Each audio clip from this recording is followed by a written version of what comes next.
My name is Lucy Martin. I am 32 years old. 3 weeks before my wedding, my mother sent a text message to tell me she and my father would not be attending. They were driving down to Boston for my sister's dog show instead. She typed it out like she was declining a casual lunch invitation. Sarah is a nervous wreck. Duchess needs her family there. We will celebrate you next month.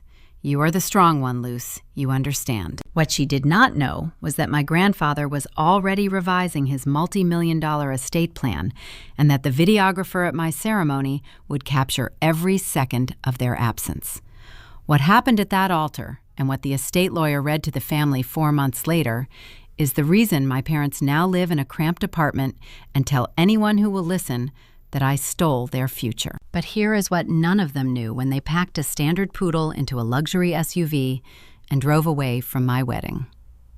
Welcome back to Aura Vengeance. This is where we share stories of quiet justice, setting boundaries in stone, and the power of letting toxic people orchestrate their own downfall. Let me know your age in the comments below, and be sure to subscribe so you never miss the consequences people bring upon themselves. I calculate risk for a living. I'm an actuary for an insurance firm in Portland, Maine. I price out the exact probability of disasters. I evaluate loss. I chart variables. But standing at the altar in my silk gown with the Atlantic Ocean hitting the jagged rocks below the venue, I faced a variable I had failed to properly weight. The string quartet rested their bows. Beside me, my fiancé David stood with his hands neatly folded, watching me with a quiet, steady warmth. My eyes shifted just past his shoulder. The videographer stepped backward on the grass, panning his lens slowly across the front row of the ceremony. There, amidst 150 seated guests, sat 2 pristine white folding chairs. They were empty. 2 heavy stock paper signs fluttered against the wooden slats. Reserved? My parents were not delayed by traffic. They were not trapped in a hospital waiting room. They were exactly 107 miles south, standing inside a convention center in Boston, cheering for my 28-year-old sister's dog. Behind those vacant seats, David's extended family shifted. I watched his mother press her lips into a thin line, her gaze locked on the gaping hole where the bride's parents should have been sitting.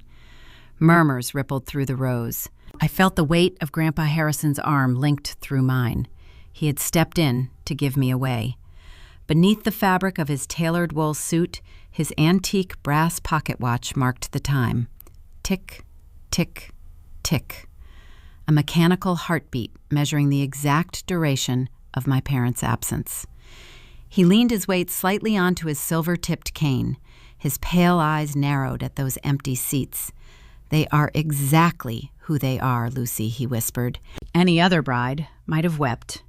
A different daughter might have broken down right there on the grass, ruining her makeup and halting the officiant.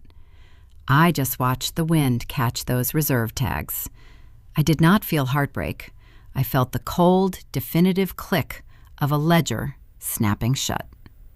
To understand how my mother and father traded their financial security for a dog's plastic ribbon, we have to rewind the clock. Exactly 3 weeks. I was sitting at my kitchen table pressing a brass stamp into hot red wax to seal my seating charts. My phone vibrated against the wood. I saw my mother's name on the screen. I swiped it open, keeping my thumb pressed down on the seal. The text was short. "Sarah's a nervous wreck. Duchess qualified for the Boston Regional on the 14th. She needs her family there. We will celebrate your wedding next month. You are the strong one, Luce. You understand." The wax slipped. A drop of boiling red liquid landed directly on my thumb. I did not flinch. I sat very still and watched the wax harden into a stiff shell over my skin. For 32 years, I had been the family safety net. Sarah was the spectacle. She runs a boutique dog grooming business funded entirely by my parents. I was the reliable asset expected to absorb the shockwaves of her continuous dramas. My graduations and job promotions were routinely eclipsed by Sarah's manufactured crises. But skipping a wedding for a poodle was a new altitude of disrespect. I did not call my mother. I did not demand an explanation. Arguing with my parents is a tax on my sanity I refuse to pay. I peeled the hardened wax off my thumb, picked up my phone, and typed one word. Understood. I pressed send. I thought the conflict had reached its ceiling. I was wrong. The screen went dark, but my phone chimed again 10 minutes later. This time, it was an email from my father. He did not offer an apology. Instead, he wrote that since they would not be eating the catered food, he needed a temporary refund of the $5,000 they had promised for the wedding reception. He claimed Sarah needed a specialized groomer in Boston and a luxury, pet-friendly hotel suite for the weekend. If I was a good sister, I would reallocate the funds to support the family. He demanded the money back via wire transfer by 5 o'clock. The timestamp on his email read 2:14 in the afternoon, just 1 hour after I had paid the non-refundable deposit to our caterer. David walked into the kitchen carrying a stack of postage stamps. He saw my face, set the stamps down, and read the email over my shoulder. He let out a slow breath. He is a high school history teacher with infinite patience, but his jaw tightened. I can pick up extra tutoring shifts, David said. We can cover the deficit. I looked at the bank routing number my father had pasted at the bottom of his email. I did not need David to take extra shifts. I have a contingency fund for emergencies. But the sheer nerve of demanding wedding funds back to pay for a dog's hotel room struck a nerve deep inside my chest. I did not yell. I opened my banking app. I typed in my father's routing number. I transferred the $5,000 back to him immediately. David touched my shoulder. You do not have to do that. I want the receipt, I told him. By forcing a digital wire transfer, my father had created an undeniable paper trail of his priorities. I hit print on my home office printer. The crisp white bank receipt slid out of the machine. I folded it precisely in half and slipped it into a manila folder labeled Wedding. I did not know it yet, but that single piece of paper would soon become the most destructive weapon in my possession. The quiet transfer of funds triggered an automatic alert for the one man who monitored our family's financial ecosystem with ruthless precision. And he was about to make a phone call that would change all of our lives. The hot red wax hardened over my thumbnail. I did not run to the sink. I did not cry out. I just sat at the kitchen island, staring at the glowing screen of my phone. The text from my mother, Brenda, was only 4 sentences long, but it held the weight of a 32-year dynamic. Sarah is a nervous wreck. Duchess qualified for the Boston Regional on the 14th. She needs her family there. We will celebrate your wedding next month. You are the strong one, Luce. You understand. This phrase was not a compliment. In our family, being the strong one was a life sentence. It meant you required no maintenance, no attention, and no financial support. It meant your primary function was to serve as the designated shock absorber for the golden child. Sarah is 4 years younger than me. She does not have a career. She has a series of heavily subsidized hobbies. Currently, she operates a boutique dog grooming salon in a high-rent district of Portland. The salon features imported crystal chandeliers, velvet waiting benches, and organic canine shampoos. It operates at a perpetual deficit, quietly sustained by my parents and their retirement accounts. I know this because I am an actuary. I see the invisible lines of debt running through my family like cracks in a concrete foundation. I peeled the stiff shell of wax off my skin. It left a faint, angry pink circle near my cuticle. The physical sting was negligible compared to the familiar hollow ache settling in my chest. When I passed my final actuarial exams, an achievement requiring hundreds of hours of grueling mathematical study, my parents skipped my celebratory dinner. Sarah had sprained her ankle at an indoor trampoline park, and they needed to supervise her resting on the couch. I ate my steak alone with David. I tapped the glass screen of my phone. I did not draft a long paragraph detailing how much time and money had gone into planning this wedding. I did not remind Brenda that the formal invitations had been mailed 6 months prior. I typed 10 letters. Understood. I hit send.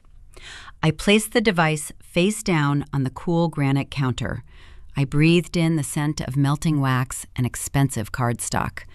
I truly believed the worst of the situation had passed. I assumed their physical absence was the peak of their betrayal. I returned to my task, pouring another circle of wax to seal the envelope for David's aunts at table 4. Exactly 10 minutes later, the screen illuminated against the granite. A new email notification.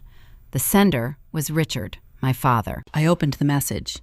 There was no greeting, no delicate preamble to soften the blow. My father wrote with the transactional coldness of a corporate liquidator. Since they would not be requiring seats or meals at the reception, he felt it was only logical to request a temporary refund of the $5,000 they had previously contributed to the catering budget. His justification was typed out in stark black letters. Sarah needed to book a luxury, pet-friendly suite in Boston to accommodate the pre-show anxiety of her poodle. She also required a specialized canine massage therapist to ensure Duchess performed well in the ring. The numbers danced behind my eyes. $5,000.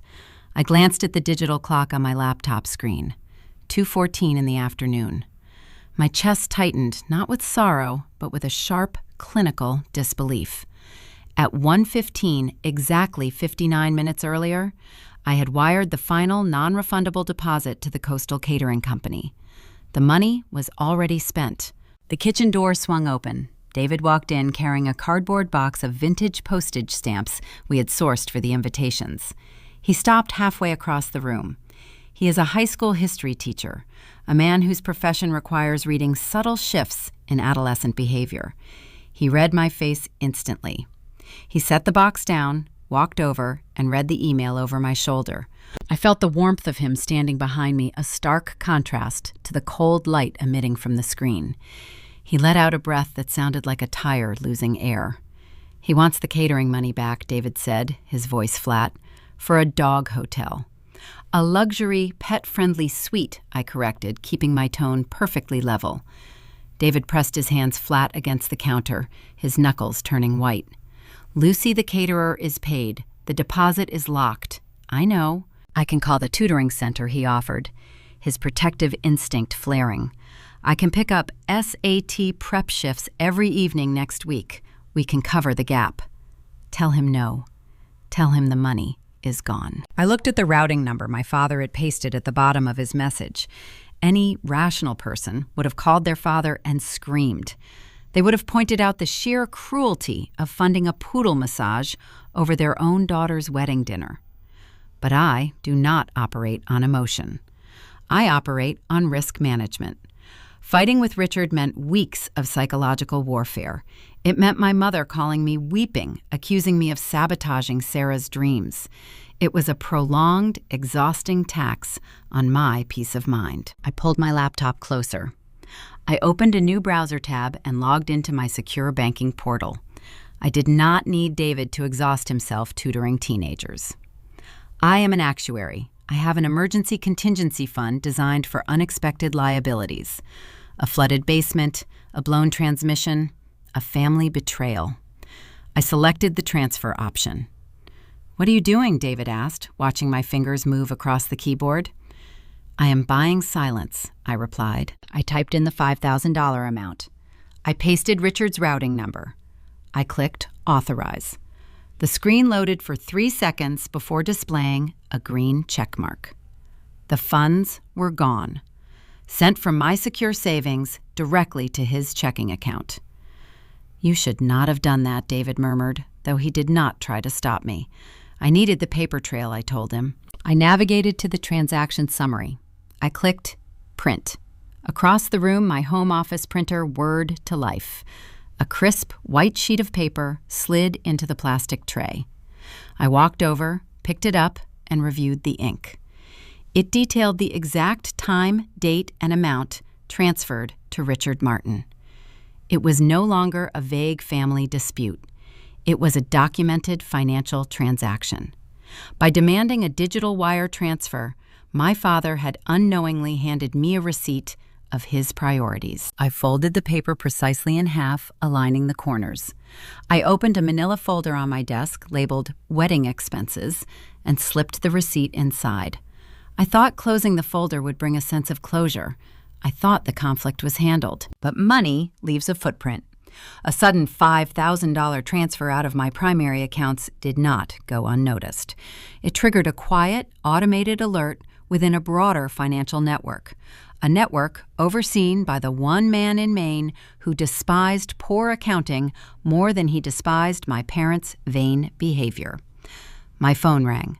The caller ID displayed a name that made my pulse jump. Grandpa Harrison. And his phone call was about to escalate this quiet dispute into a legal war. The phone vibrated against the granite island, the caller identification glowing in the dimming afternoon light. Grandpa Harrison. I stared at the screen for 2 seconds. My grandfather is 84 years old.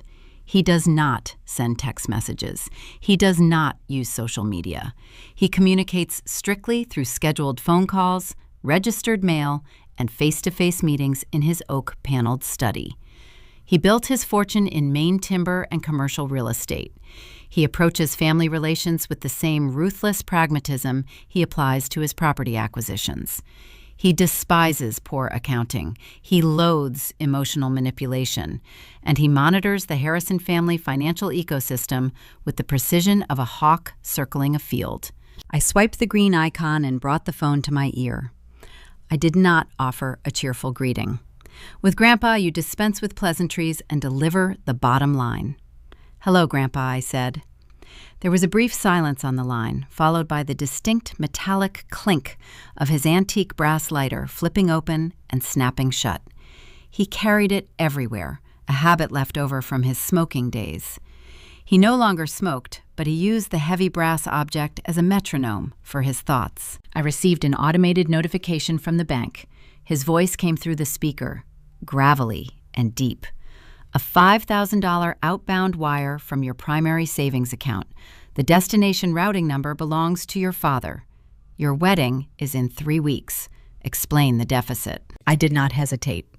I did not soften the edges of the story to protect my parents. I gave him the exact sequence of events, reciting the facts like I was presenting a quarterly risk assessment to a board of directors. I told him about Sarah entering her standard poodle into the Boston Regional Confirmation Circuit. I told him about my mother sending a text message to cancel their attendance at my wedding. I concluded with the email from my father detailing his demand for a refund on the catering deposit to secure a luxury, pet-friendly hotel suite and a canine massage therapist. I finished speaking. The line went quiet. I heard the brass lighter open. Clink. I heard it shut. Clink. I counted the seconds in my head. 1, 2, 3, 4, 5, 6, 7. A 7-second pause from Harrison Patriarch meant an irreversible judgment had just been rendered. He did not offer condolences for my ruined wedding day. He did not tell me he was sorry my parents were treating me like an afterthought. He understood that I did not require pity. I required strategy. "You sent the money," Grandpa stated. It was not a question. "I wired it at 2:14 this afternoon," I confirmed. I printed the transaction receipt. "Good," he replied, his tone chillingly level. Richard believes he is playing with house money. He views the family trust as a personal slush fund to subsidize Sarah and her groomer business. He assumes there are no consequences because you always absorb the impact. You act as the designated buffer. I looked across the kitchen at David. My fiancé was leaning against the refrigerator, arms crossed, listening to my side of the conversation. David comes from a warm, pragmatic family in Bangor. His parents resolve disputes over a pot of coffee and a kitchen table. They do not comprehend the cold, transactional warfare that defines my bloodline. "I am stepping out of the buffer zone," I told my grandfather. "You are doing more than that," Lucy, Grandpa rasped. "You are going to help me close the casino. Open your banking application." I pulled the phone away from my ear, put it on speaker, and navigated back to my financial portal. The screen refreshed. My account balance had just increased. A pending inbound wire transfer sat at the top of the ledger, $10,000. The origin account belonged to the Primary Harrison Estate Trust. "I see it," I said, staring at the 5-digit number. "That is not a wedding gift," Grandpa instructed. "That is a structured loan. I have already instructed my estate attorney, Mr. Vance, to draft a formal promissory note. He emailed it to your secure server 10 minutes ago. You will print the document, you will sign it, you will have David witness your signature, and then you will bring that signed note along with the printed receipt of the $5,000 wire you sent to your father directly to the law office in downtown Portland tomorrow morning." I understood the architecture of his plan immediately. Grandpa did not give handouts. He utilized contracts. By forcing me to sign a promissory note for the wedding funds, he was legally separating my finances from my parents. He was creating a documented wall. The $10,000 would ensure my caterers, the venue, and the florists were paid in full without me draining my emergency reserves. But more importantly, handing the wire receipt over to his estate attorney meant my father's absurd spending priorities were now entered into the official legal record of the Harrison Family Trust. Let them show their hand. Lucy Grandpa continued his breathing, slightly labored, but his mind operating with lethal clarity. "Do not argue with your mother. Do not block their phone numbers. Let them go to Boston. Let them buy the poodle a steak dinner. Never interrupt a fool who is busy making a crucial mistake. I will be at the law office at 9 tomorrow morning. I promised." Grandpa ended the call. I set the phone down. The kitchen was entirely silent, save for the hum of the refrigerator.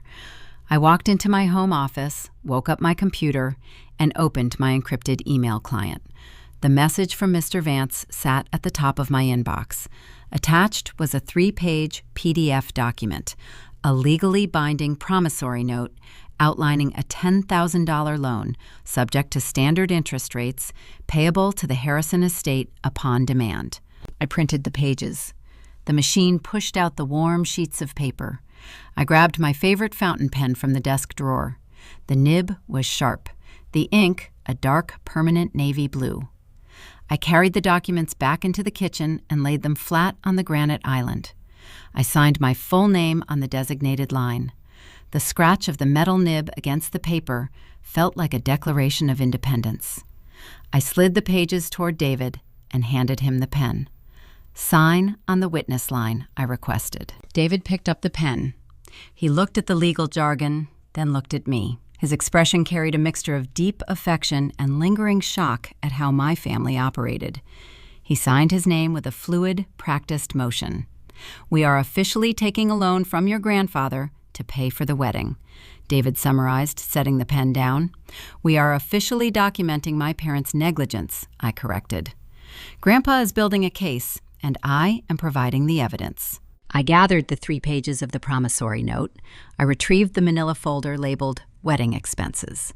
I took out the crisp white receipt proving I had wired my father his requested refund. I clipped all the documents together and slid them into a heavy, reinforced envelope. I sealed the flap. Tomorrow morning, this envelope would sit on the mahogany desk of the most feared estate attorney in the county. While I was legally fortifying my position, my parents remained completely oblivious to the trap closing around them. They were likely packing their designer luggage, selecting coordinating outfits for the dog show, and anticipating a weekend of luxury in Massachusetts. They believed they had outsmarted the system. They believed my silence was a sign of submission. But their choices were about to echo far beyond the walls of my kitchen. Tomorrow evening was the rehearsal dinner at a premier seafood restaurant overlooking the harbor. My parents were required to give the opening toast. Their absence was no longer a private family dispute. It was about to become a very public, highly visible void at the head table. And my sister, fueled by her desperate need for attention, was preparing to launch a social media campaign that would ignite the silent fury of our entire extended family, pushing the conflict onto a stage they could not control. The fog rolled thick off Casco Bay the next morning, leaving a damp sheen on the brick sidewalks of downtown Portland. I parked my car near the courthouse and walked 2 blocks to the law offices of Vance and Sterling. The building was an old converted bank featuring heavy mahogany doors and brass fixtures worn smooth by decades of use. This was the fortress where Grandpa Harrison maintained his financial empire. I stepped into the reception area. The air smelled of floor wax, old binding leather, and roasted coffee. I did not have to wait. A paralegal escorted me straight down the hall into the corner office. Mr. Vance sat behind a vast walnut desk. He was a man in his late 60s, possessing sharp gray eyes and a posture that suggested he had never slouched a day in his life. He wore a tailored charcoal suit and a silver tie. He did not offer small talk. He operated with the same ruthless efficiency as my grandfather. "You have the documents, Lucy?" Mr. Vance said, extending a steady hand. I unclasped my leather tote bag and withdrew the reinforced envelope. I handed it across the desk. Mr. Vance opened the flap and extracted the paperwork. He laid the signed promissory note flat on his blotter. Beside it, he placed the crisp white receipt proving I had wired $5,000 to my father. He retrieved a pair of reading glasses from his breast pocket, slid them onto his nose, and examined the ink. "Your grandfather contacted me yesterday afternoon." Mr. Vance stated, his eyes scanning the banking routing numbers. He requested a forensic audit of the secondary family trust, the account designated for rural property taxes. I kept my posture rigid. "Did you find discrepancies?" I asked. Mr. Vance removed his glasses and folded them carefully. "Your father has authorized 4 separate withdrawals over the past 90 days. The funds were diverted to an LLC registered under your sister's name, a commercial grooming salon. The capital was categorized as operational maintenance. Your grandfather does not tolerate misallocation of trust assets. By demanding your wedding funds for a pet-friendly hotel, your father has provided the final piece of evidence detailing his priorities." Mr. Vance picked up a heavy metal notary stamp. He pressed it down onto the corner of my promissory note. The heavy thud echoed off the wood-paneled walls. He gathered the papers, walked over to a tall steel safe in the corner of his office, dialed the combination, and placed my documents inside. He spun the dial, locking the thick steel door. "The financial boundary is now secured," Mr. Vance told me, returning to his desk. "The Harrison estate legally acknowledges this loan. Your father has cemented his own liability. Enjoy your wedding, Lucy. We will handle the accounting." I thanked him and walked out into the damp morning air. The legal machinery was officially in motion. My parents were trapped in a ledger they could not alter, but they remained entirely oblivious. They believed they were preparing for a weekend of triumph in Massachusetts, and that evening they would ensure their absence was felt by everyone who mattered to me. Friday night brought the rehearsal dinner. We hosted the event at a premier seafood restaurant perched on a wooden pier overlooking the harbor. The private dining room featured exposed cedar beams, floor-to-ceiling windows, and long tables covered in crisp white linen. The smell of melted butter-roasted sea bass and brine filled the warm air. David and I stood near the entrance, greeting the guests. His extended family had driven down from Bangor. They are pragmatic, resilient people who show up early and stay late. Uncles with calloused hands, aunts who baked their own bread, cousins who drove snowplows in the winter. They filled the room with loud laughter and genuine warmth. But as the guests found their assigned seats, the architecture of the room revealed a glaring flaw. At the head table, positioned directly in the center of the dining room, David and I sat facing the windows. To David's right sat his mother Helen and his father Thomas. To my left sat 2 empty wooden chairs. The place settings were immaculate. Crystal water goblets caught the ambient light. Polished silver oyster forks rested perfectly aligned beside unused linen napkins. A half-eaten lobster roll from an appetizer tray sat abandoned near my father's assigned bread plate. The physical gap was impossible to ignore. It was a missing tooth in a smiling mouth. I watched Helen glance at the vacant seats. She is a woman who values family above all else. Her brow furrowed, but she did not ask probing questions. Instead, she reached across the table and squeezed my hand. Her palm was warm and steady. "They are missing a beautiful evening," Helen said quietly. I smiled and took a sip of my water. I did not offer excuses. I did not invent a story about a sudden illness or a delayed flight. The truth was far more damaging than any lie I could construct. As the dinner progressed, the hushed whispers began. David's aunts exchanged knowing glances. His cousins leaned across their plates, speaking in low tones, while gesturing subtly toward my side of the table. The awkwardness hung over the room like a coastal fog, thick and chilling. Then, the digital strike landed. We were midway through the main course when David's cousin, a young woman named Maya, pulled her phone out of her purse. Her screen illuminated her face in the dim restaurant lighting. She stared at the screen, her eyes widening. She looked at me, then looked back at her phone. She hesitated before sliding the device across the white tablecloth toward David. David looked down, his jaw muscle flexed. He did not say a word. He simply rotated the phone so I could see the screen. Sarah had updated her social media stories. She had not posted a single image. She had uploaded an entire sequence broadcasting their betrayal in high definition. The first video showed my parents sitting in the back of a luxury SUV driving down the interstate. My mother was holding a glass of sparkling water, smiling broadly. The second post was a photograph of the Boston hotel lobby, featuring marble floors and a concierge desk. But the third post was the true weapon. It was a candid shot of my father and mother sitting in a plush hotel suite. Between them sat Duchess, the standard poodle, wearing a ridiculous silk bow around her neck. In front of the dog sat a room service tray holding a cooked steak. The caption was typed in bold, bright letters across the bottom of the screen. Family first, ready for the big day. I stared at those words. Family first.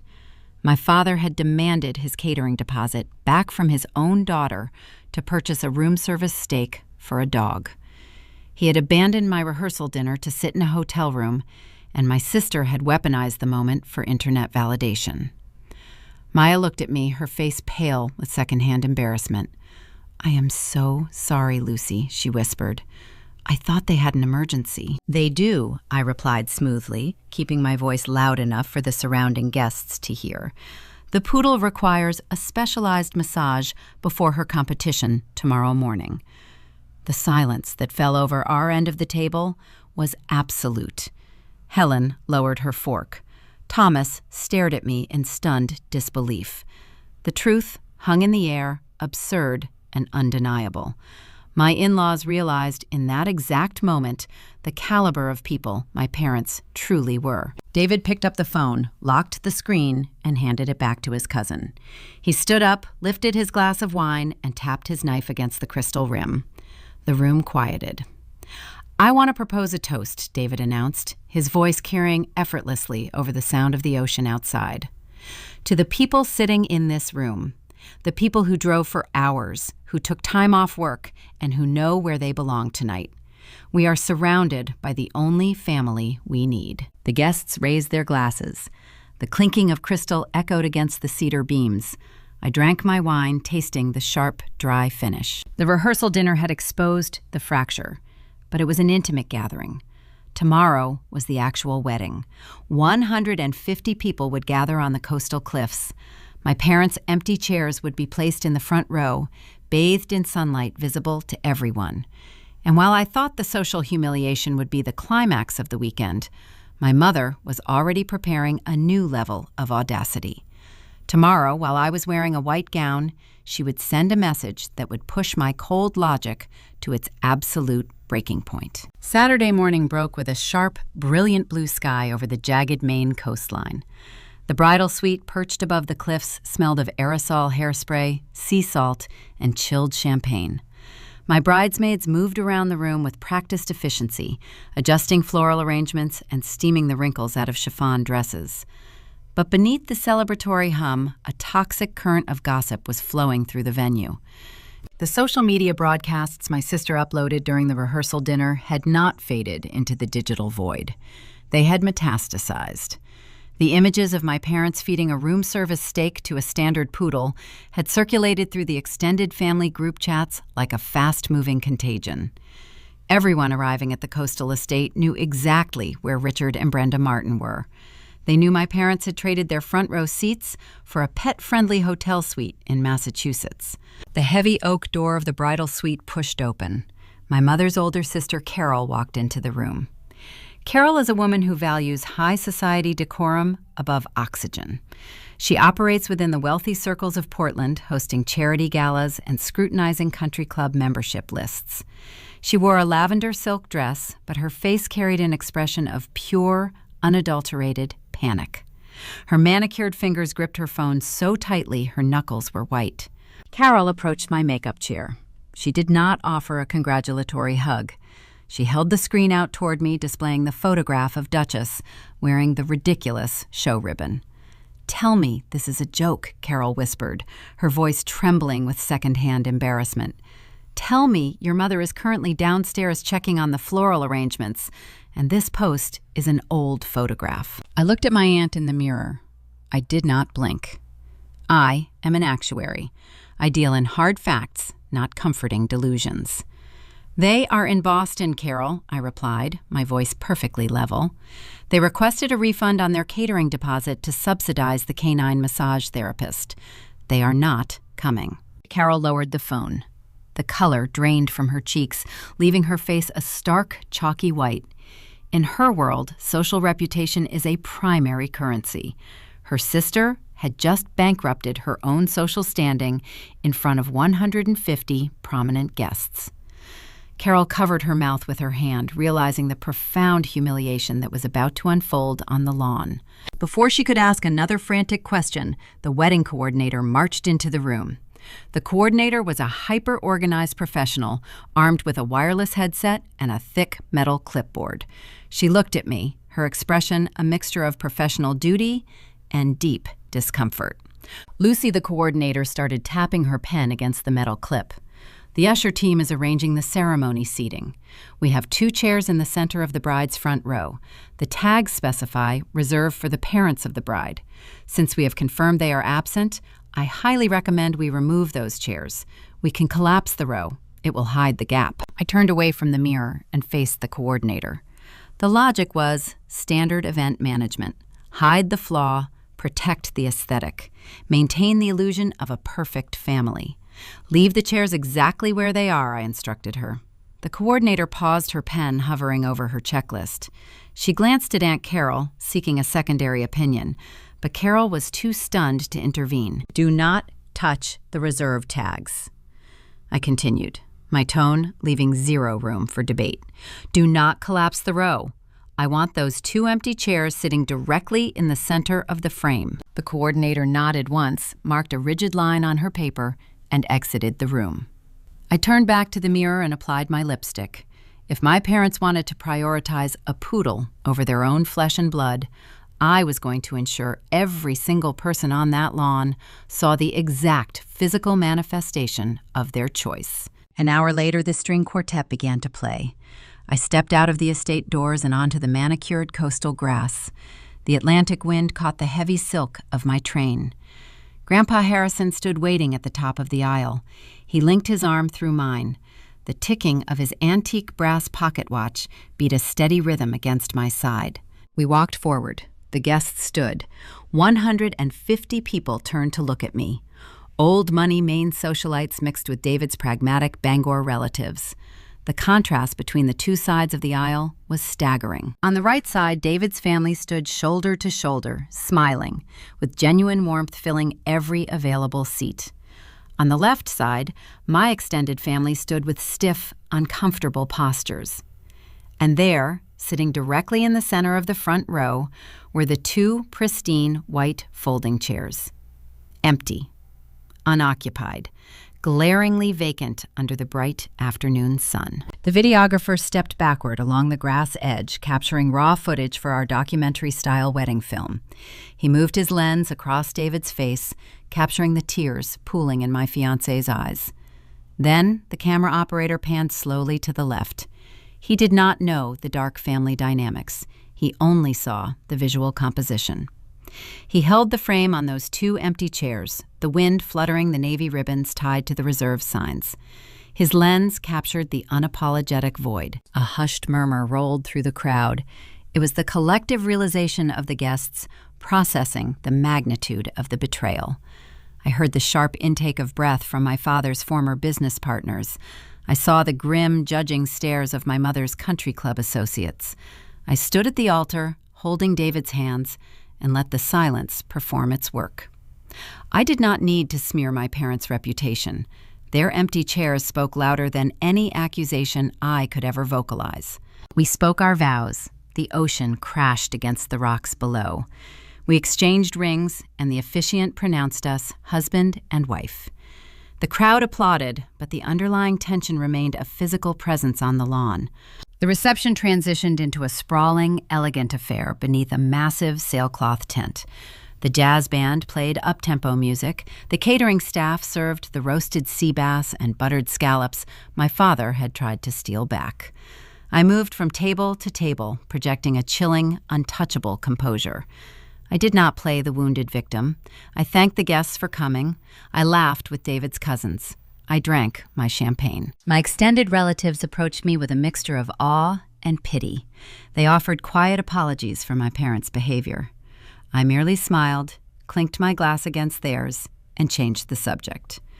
The sheer absurdity of the truth was far more damaging than any lie I could have manufactured. My mother and father were currently sitting in a Boston Convention Center, entirely unaware that their social standing in Portland had just been permanently vaporized. The sun dipped below the horizon, painting the coastal sky in deep shades of violet and bruised orange. The band switched to a slower tempo. I excused myself from the dance floor, needing a moment to pin up the heavy silk train of my gown. I walked into the quiet, dimly lit bridal suite. The room was empty, littered with discarded garment bags and empty water glasses. I reached into my beaded clutch to retrieve my lipstick. Inside the dark interior of the small bag, my phone screen was glowing. I pulled the device out. The screen displayed 3 missed calls and a text message, all from Brenda. I stared at the glowing notifications. My parents had ignored me for 3 weeks. They had abandoned my rehearsal dinner. They had left 2 empty chairs at my ceremony. Now, halfway through my reception, my mother was desperately trying to reach me. I swiped the screen to read the text. It was not a late congratulatory message. It was not a tearful apology. It was a frantic, escalating demand. And as I read the words glowing in the dark bridal suite, I realized the conflict was not ending.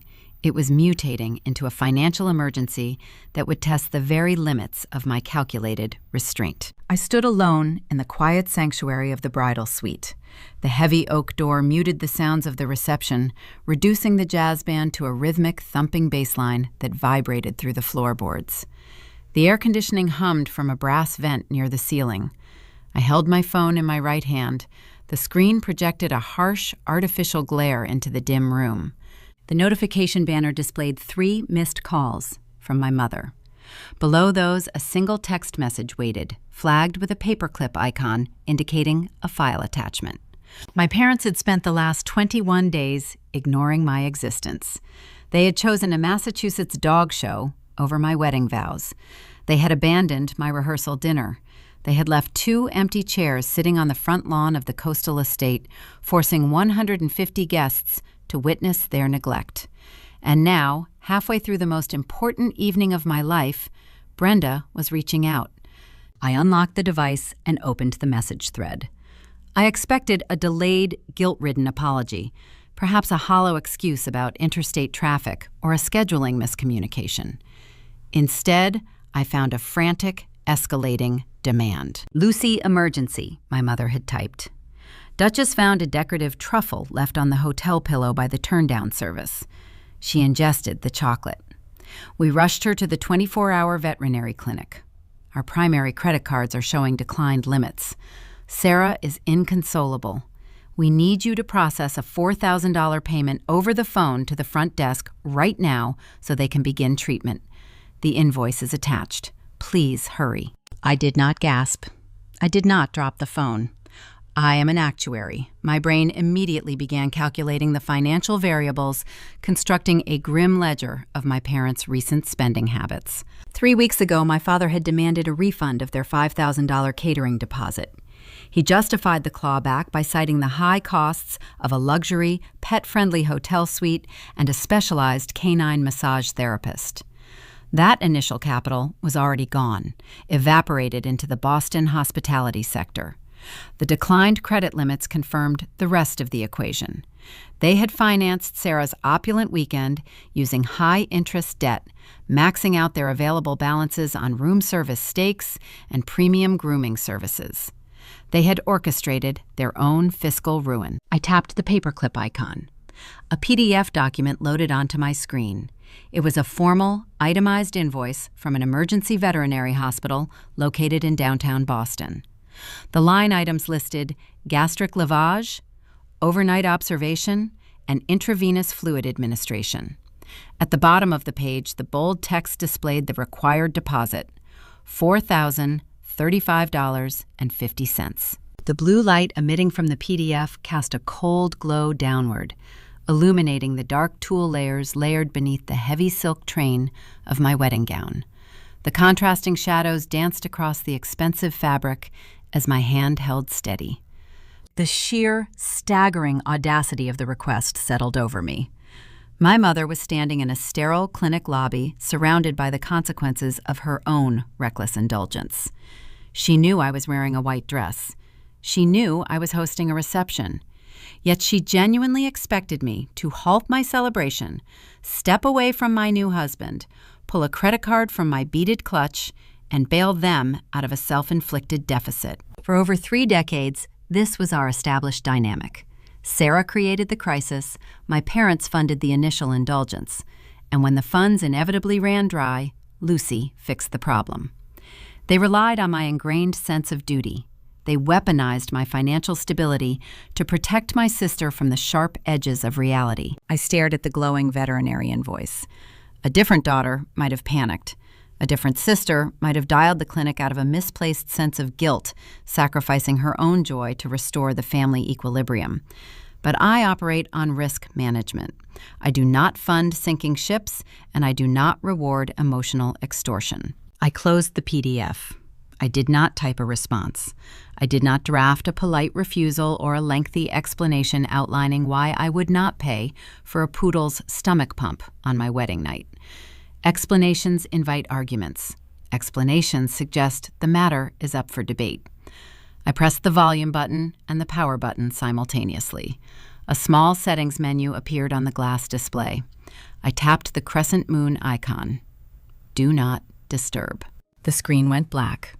The room returned to its quiet, dim state. I dropped the silence device into my beaded clutch and snapped the brass clasp shut. I bent down, gathered the heavy silk of my train, and secured the bustle buttons near my lower back. I smoothed the fabric over my hips, checked my reflection in the vanity mirror, and walked out of the suite. I returned to the sailcloth tent. The warmth of the crowd enveloped me. The jazz band was playing a fast-tempo standard. I found David standing near the edge of the dance floor, laughing with his cousins from Bangor. He saw me approaching, excused himself, and pulled me into his arms. The scent of cedar and salt water clung to his suit jacket. We danced under the strung fairy lights. I felt a profound, exhilarating sense of liberation. My parents were currently panicking over a declined card terminal 100 miles away, and for the first time in my life, their emergency was not my liability. The reception concluded at midnight. David and I retired to the honeymoon suite overlooking the ocean. I left my phone inside my clutch until the following morning. Sunday brought a crisp, bright dawn. We ordered coffee and fresh pastries to the room. I sat on the balcony watching the tide roll in against the rocky shoreline.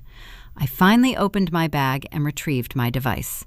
I disabled the Do Not Disturb function. A barrage of notifications instantly flooded the screen. 10 missed calls, 7 text messages from my mother, 5 text messages from my father.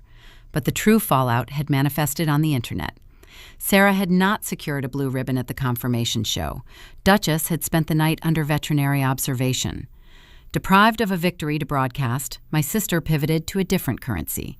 She opted to broadcast her victimhood. I opened the social media application. Sarah had uploaded a lengthy, emotional diatribe to her public page. She posted a photograph of Duchess resting on a steel examination table, a white medical bandage wrapped securely around her front leg. The dog looked pathetic. The accompanying paragraph was a masterclass in manipulation. Sarah wrote about the terror of nearly losing her beloved pet. She praised our parents for standing by her side during the terrifying ordeal. Then she shifted her focus to the absent villain of her story. Real family supports each other during a crisis. Sarah had typed her words, weaponized for maximum sympathy. It is heartbreaking to discover who will ignore your desperate phone calls when you need them most. Some people care more about throwing an expensive party than helping save a life. Priorities become very clear in the dark moments. She did not mention my name. She did not need to. The implications were glaringly obvious to anyone tracking our family dynamic. She was painting me as the cold, selfish bride who refused to help her sister. I read the comments sections. Extended relatives who had not attended the wedding were offering prayers and expressing shock at my supposed cruelty. Sarah was actively turning my own boundaries into a public smear campaign. I took a sip of my black coffee. The bitter liquid matched my mood. I saved a screenshot of her post. I knew better than to engage in a digital screaming match. Defending myself online would only fuel her narrative. I needed a cleaner, far more permanent method of retaliation. Before I could formulate my next move, the phone vibrated in my palm. The incoming caller was Grandpa Harrison. I answered the call. He did not ask about the wedding ceremony. He did not inquire about the reception or the empty chairs in the front row. His voice cut through the coastal breeze thick with gravel and an unsettling urgency. "Lucy," he ordered, bypassing all pleasantries. "I need you in my study at the Portland estate by noon. Bring your legal pad." I frowned, setting my coffee cup down on the glass table. "Is there a problem with the promissory note we filed on Friday?" I asked. "The note is secure," Grandpa rasped. "The problem lies with your sister's grooming business. Mr. Vance completed the preliminary audit of your father's secondary trust early this morning. The financial rot is deeper than either of us calculated. Richard has been keeping secrets from your mother, and he has been keeping secrets from me. I am going to show you exactly how he funded that salon." A cold chill ran down my spine, entirely unrelated to the ocean wind. The dog show and the veterinary bill were merely symptoms of a much larger disease. My grandfather had just unearthed a hidden ledger, and the contents were about to shift our family conflict from a social media dispute into a catastrophic legal reckoning. I parked my car on the circular gravel driveway of the Portland estate. The Harrison family residence is a sprawling brick colonial covered in creeping ivy, surrounded by ancient oak trees. It projects an image of unshakable permanence. I walked up the stone steps, bypassed the heavy brass knocker, and let myself in using the key I had carried since college. The interior air was cool, carrying the faint, familiar scent of lemon oil, old bindings, and unlit pipe tobacco. I walked straight down the main hallway toward the study. The heavy mahogany door stood ajar. Grandpa Harrison sat behind his broad executive desk. Sunlight filtered through the leaded glass windows, highlighting the deep grooves in his face. He did not look like a man on the verge of a health crisis. He sat with his spine rigid, his silver-tipped cane resting against the leather armrest of his chair. A thick, leather-bound ledger lay open in the center of the desk. "Sit down, Lucy," he instructed, bypassing a greeting. I took the wingback chair opposite him. I placed my actuary legal pad on my lap. He rotated the heavy ledger and slid it across the polished wood toward me. For years, I had assumed Sarah's boutique grooming business was a standard, mildly unprofitable vanity project. I figured my parents subsidized the rent and covered the occasional payroll shortfall, so my sister could pretend to be a successful entrepreneur. I believed the losses were contained within the boundaries of their disposable income. I was incorrect. "Look at the operational structure," Grandpa commanded. I opened the ledger. As an actuary, reading financial documents is akin to reading a familiar language. I process columns, track liabilities, and identify structural weaknesses within seconds. The first page detailed the foundational architecture of the business. It was not a simple limited liability company. It was structured as a blind trust, with my father acting as the sole managing trustee. A blind trust is typically utilized to prevent conflicts of interest by keeping the beneficiary unaware of the specific assets. My father had inverted the purpose. He used the structure to keep everyone else blind to the hemorrhage of capital. He erected a legal wall to ensure my mother, Sarah, and the extended family remained entirely ignorant of the mounting deficit. Turn to the disbursement history Grandpa directed. I flipped to page 2. The spending was staggering. The trust had authorized payments for imported crystal chandeliers, custom velvet waiting benches, and regular shipments of organic European canine shampoos. The overhead costs outpaced the revenue by a ratio of 10-1. I turned to page 3. This section tracked the capital injections required to keep the doors open. Over the past 4 years, my father had systematically drained $450,000 from the secondary Harrison Family Trust. He had classified every single withdrawal as a generic gift. He exploited a loophole in the secondary trust framework, bleeding the accounts dry to cover his youngest daughter's retail fantasy. Then I turned to page 4. My breath caught in my throat. My actuarial training momentarily faltered against the sheer, reckless stupidity of the data in front of me. There, amidst the black columns of standard operational debts, sat a single line of bright red ink. It was an entry under the heading of Secured Collateral. I read the associated address. It was not the address of the commercial grooming salon. It was the address of my parents' 4-bedroom suburban home. He leveraged the house I whispered, staring at the red numbers. Grandpa leaned back in his leather chair. He withdrew his antique brass lighter from his vest pocket. He flicked the top open. Clink. He secured a secondary commercial mortgage against his primary residence. Grandpa confirmed, his voice dropping to a gravelly register. Your mother possesses no knowledge of this transaction. She believes she resides in a paid-off property. She posts photographs from luxury, pet-friendly hotels, blissfully unaware that her husband wagered her actual shelter to finance a dog-washing boutique. I traced the red ink with my index finger. The implication was catastrophic. My father had burned through nearly $500,000 of Harrison estate money. When that pipeline began to dry up under Mr. Vance's recent audit, Richard panicked.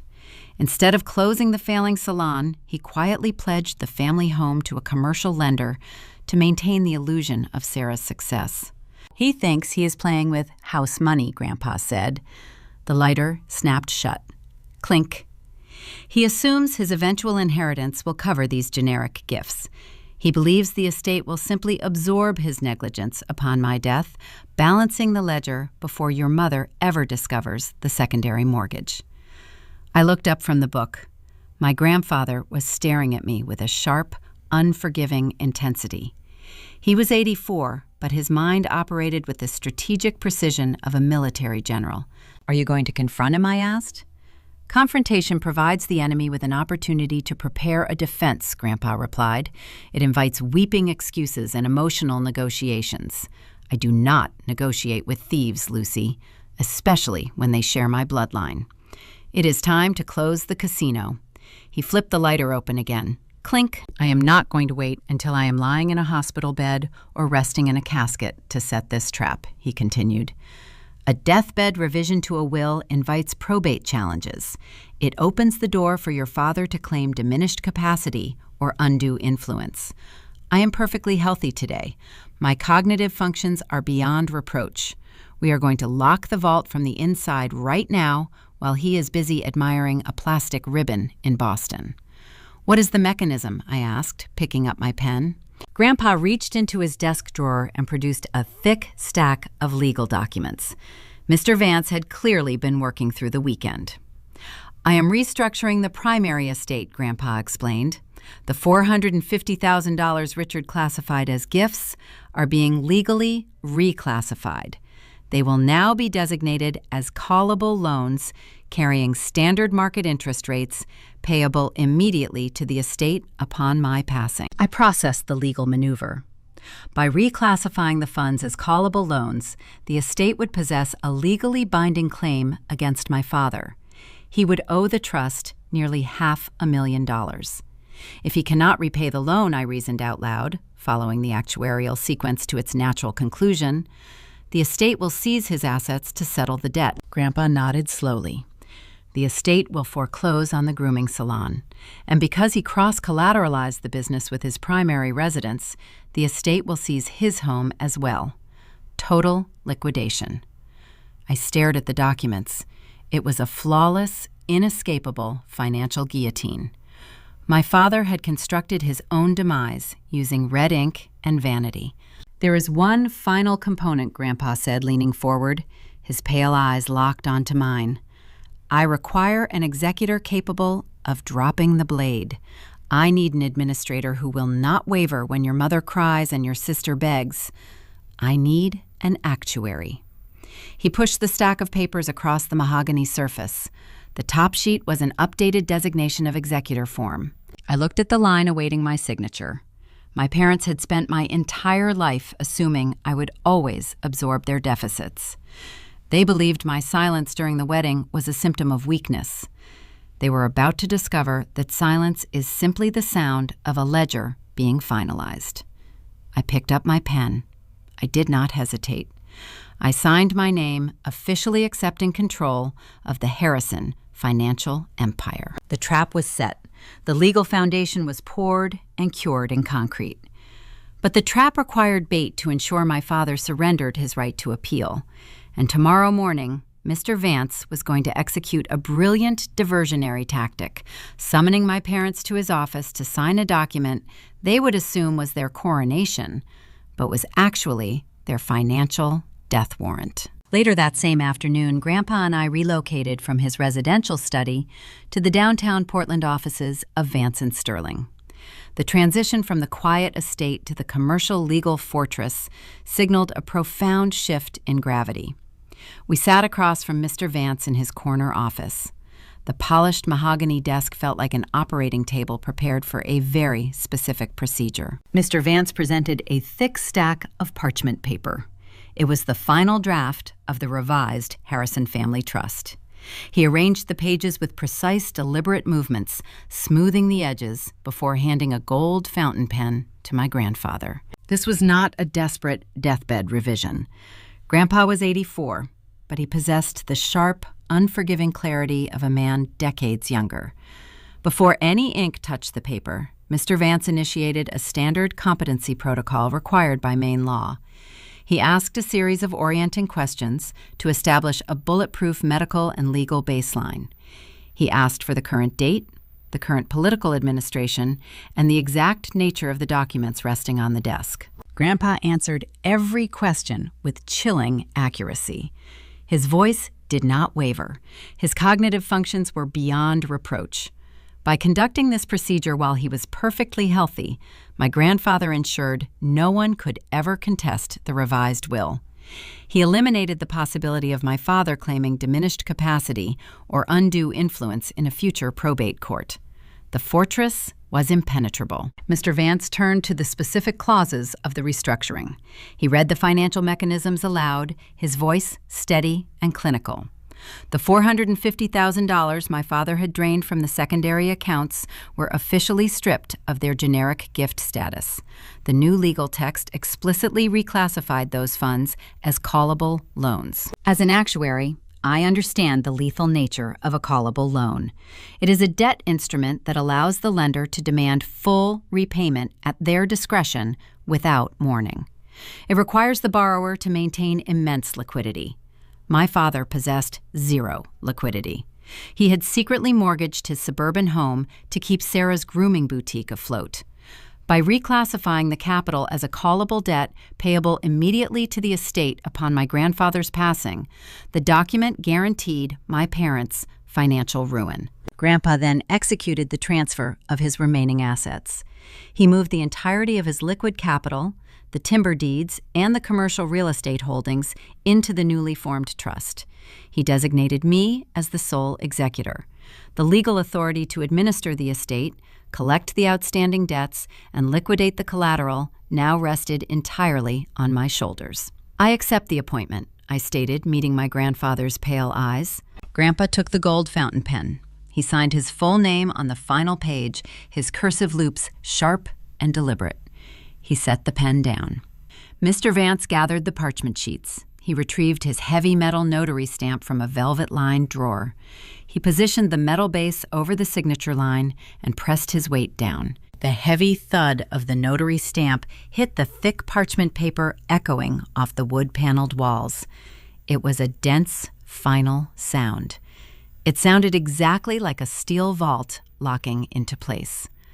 That single stamp sealed my parents' financial doom. They were now legally bankrupt, indebted to an estate controlled by the daughter they routinely ignored.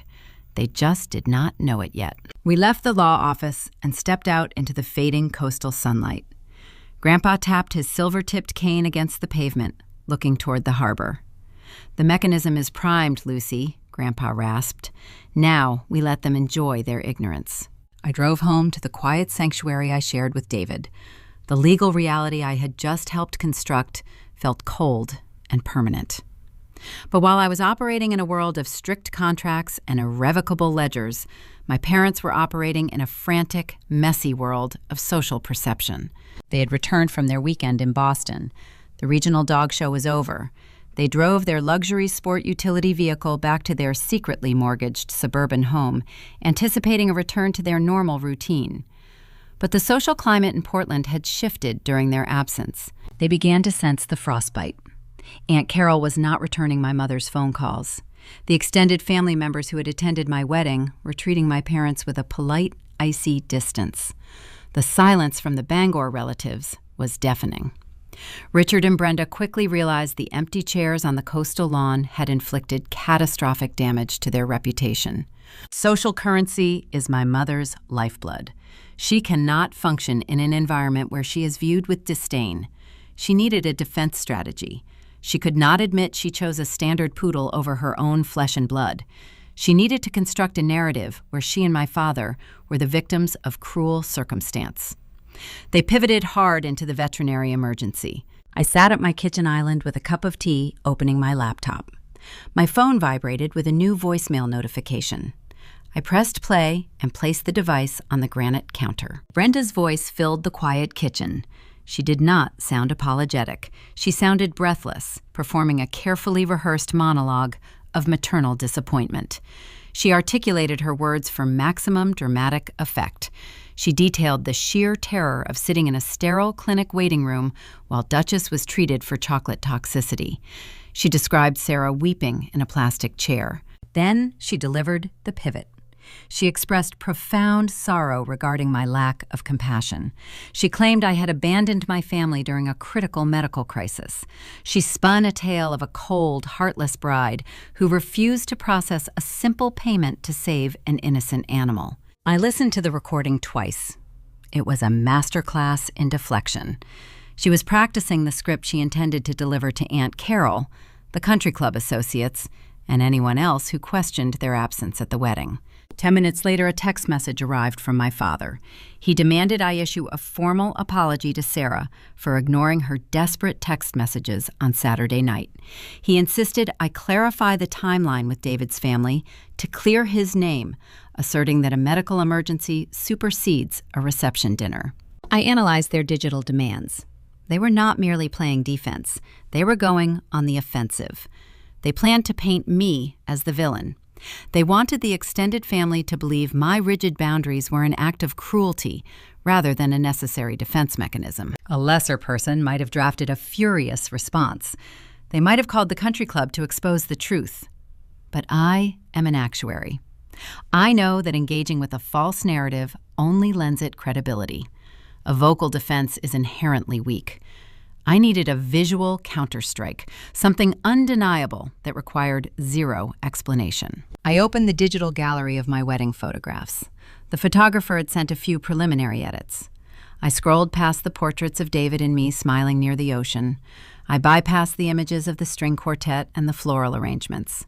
I was looking for a very specific frame. The social media smear campaign was escalating, but I was about to build a silent wall they could never breach.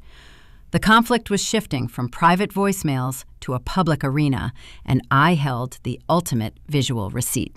Sarah did not secure a blue ribbon at the Boston Regional Confirmation Circuit. Duchess was awarded a bronze plastic rosette for a third-place finish. A third-place finish in a regional dog show does not justify spending $5,000 on a pet-friendly hotel suite, nor does it justify skipping a family wedding. My sister knew the optics were incredibly poor. She knew the extended relatives in Portland were already whispering about the empty chairs on the coastal lawn. Deprived of a triumphant victory, Sarah utilized the only other currency she understood. She weaponized her victimhood. She uploaded a new diatribe to her public social media page.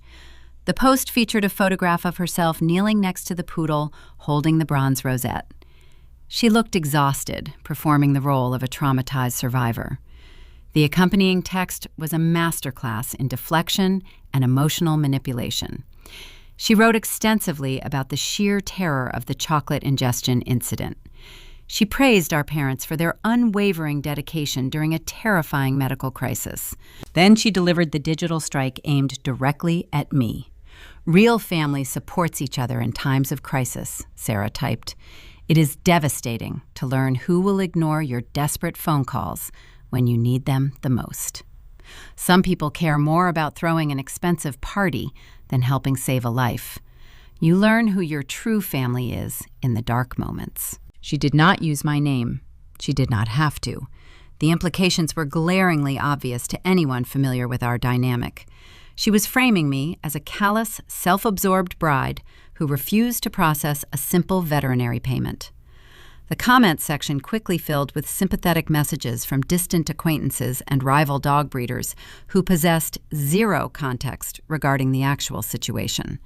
They offered prayers and validated her narrative. I sat at my kitchen island reading the comments. A lesser person might have drafted a furious rebuttal. They might have outlined the financial reality of the blind trust, the secret mortgage, and the stolen catering deposit. But arguing on the internet is a zero-sum game. It validates the opponent by acknowledging their premise. I required a cleaner, far more permanent method of retaliation. I needed an undeniable visual fact. I opened the digital gallery my wedding photographer had emailed earlier that morning. I bypassed the portraits of the floral arrangements and the candid shots of the jazz band. I located the specific frame I had visualized since the ceremony. It was a wide-angle shot of the processional. The lighting was spectacular, capturing the golden afternoon sun reflecting off the ocean behind the altar. In the foreground, Grandpa Harrison and I were walking down the grassy aisle. My posture was straight, my expression serene. Grandpa looked distinguished and formidable, his silver-tipped cane resting against the earth. But the true power of the photograph lay in the background depth of field. The photographer had perfectly framed the front row of the seating arrangement. Sitting directly behind us, crisp and undeniable, were the two white folding chairs. The navy ribbons fluttered in the breeze. The reserved signs were legible. The seats were glaringly vacant. The image required no explanation. It dismantled my sister's fabricated narrative of a sudden medical emergency by proving the absence was premeditated. The chairs were empty before the reception. They were empty before the dog ever found a chocolate truffle on a hotel pillow. I saved the high-resolution image to my device. I uploaded it to my own social media profile. I did not write a lengthy paragraph detailing my grievances. I did not mention Boston the Poodle or the veterinary clinic. I typed a single, devastating sentence. Surrounded by the family who showed up. I pressed publish. I set the phone face down on the granite counter and walked away. The passive warfare escalated within 15 minutes. The photograph functioned exactly as intended. The wealthy socialites of Portland, the country club associates, and the extended family members saw the post. The visual proof of my parents' deliberate abandonment shattered their carefully constructed facade. My phone began to vibrate against the stone counter. The screen illuminated with an incoming call from Brenda. I let it ring. The ringing stopped only to start again 10 seconds later. Then came a text message demanding I answer the phone. Then another call. Then a message from my father ordering me to take the photograph down immediately. They were panicking. The silent judgment of the Maine upper class is a formidable force, and my parents were currently standing at the epicenter of a social freeze. They needed me to erase the evidence to protect their reputation. I poured myself a fresh cup of coffee. I did not decline the calls, sending them straight to voicemail. I simply let the device ring until the automated system intercepted the connection. I initiated a total communication blackout. I did not block their numbers. Blocking implies an emotional reaction. Blocking indicates you are trying to protect yourself from their words. Letting the phone ring unanswered signals something far more chilling. It signals profound indifference. I walked into my home office and sat at my desk. Beside my computer monitor sat a small paper desk calendar. I picked up a red felt-tip pen. I drew a single vertical tally mark on the current date. Day 1 of the silence. I returned to my professional routine. As an actuary, I spent my days inside a glass front building analyzing mortality tables and risk margins. I studied the exact statistical probability of structural failures and human lifespans. I began applying that same cold empirical logic to my family tree. I treated their silence as a variable in an ongoing experiment. Every evening, I returned to my home office. If my phone held 0 messages asking how my new marriage was going or inquiring about my well-being, I picked up the red pen. I drew another tally mark on the calendar. The pattern revealed their true priorities with surgical precision. For the first 4 days, they called incessantly, demanding I remove the wedding photograph. When they realized I would not comply and that I would not engage in a screaming match they could manipulate, the phone calls ceased. They did not reach out to apologize. They did not attempt to bridge the divide. Once the public relations crisis faded into the background, they simply forgot about me. They returned to the grooming salon, the dog shows, and the illusion of their suburban success. I watched the red ink accumulate on the calendar pages. 1 week turned into 2. 2 weeks turned into a month. The tactile sensation of marking the paper became a ritual of closure. I was pricing out the emotional death of a toxic relationship. It took them 42 days to realize I had stopped speaking to them entirely. On day 42, I sat at my desk, staring at the cluster of red lines. I felt a profound sense of peace. The ledger was balanced. I had successfully excised the liability from my life.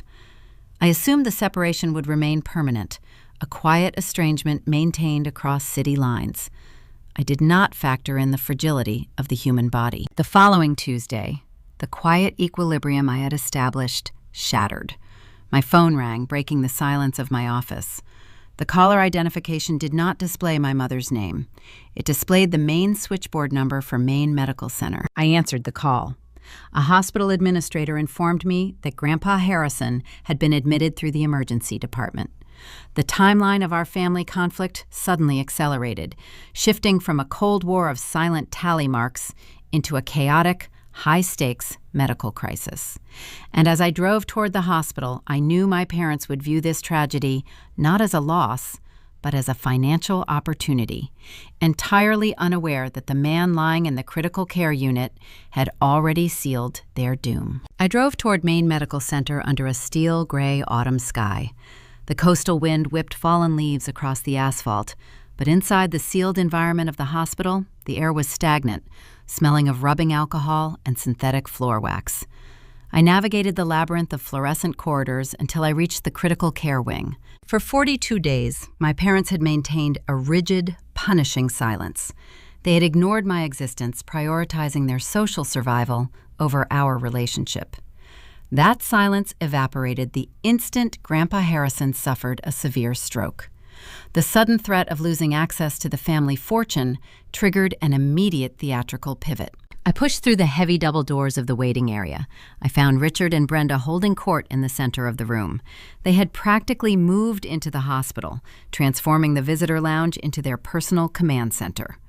My mother wore a dark cashmere sweater clutching a pristine white tissue, performing the role of a devastated daughter-in-law for any passing nurse.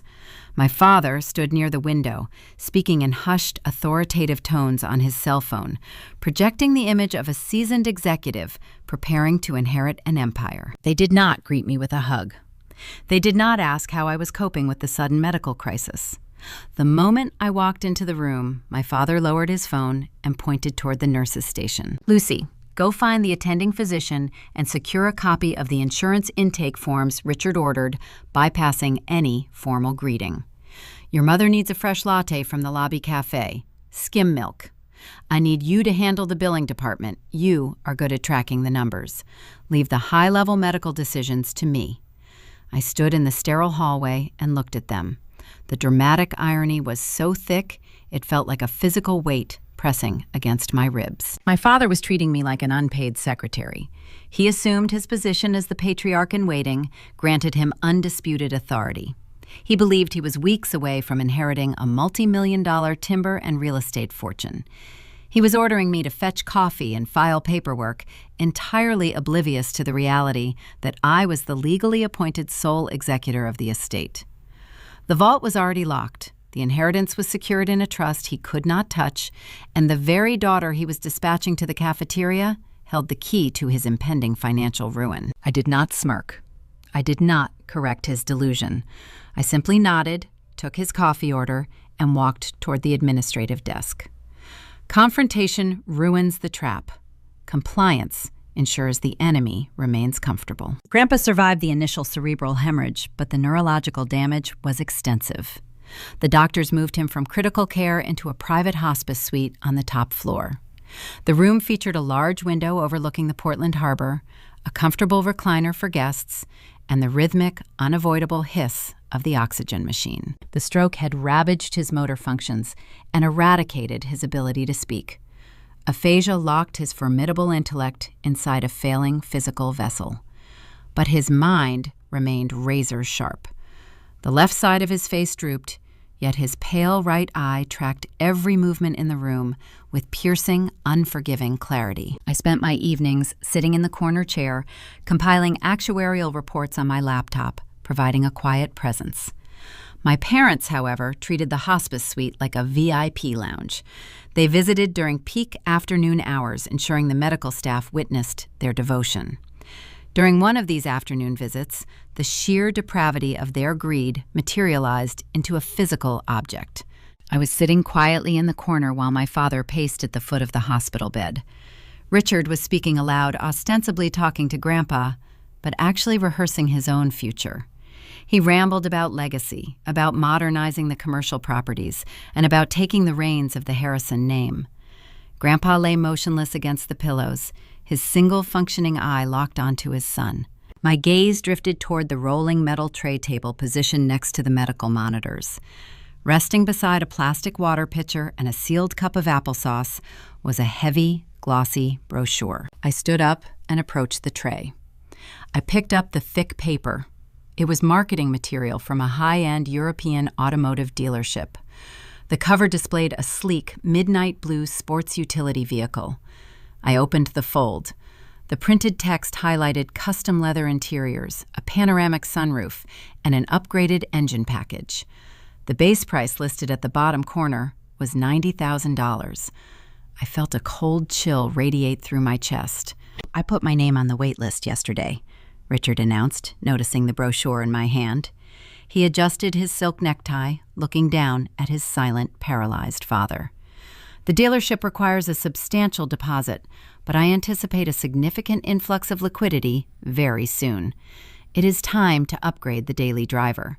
Sarah needs a reliable vehicle for the dog shows, and your mother deserves a touch of luxury." He had pre-ordered a $90,000 car using expected inheritance credit.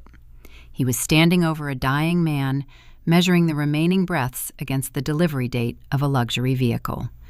I looked from the glossy brochure to the hospital bed. Grandpa's pale right eye shifted from Richard to me. We stared at each other across the sterile room.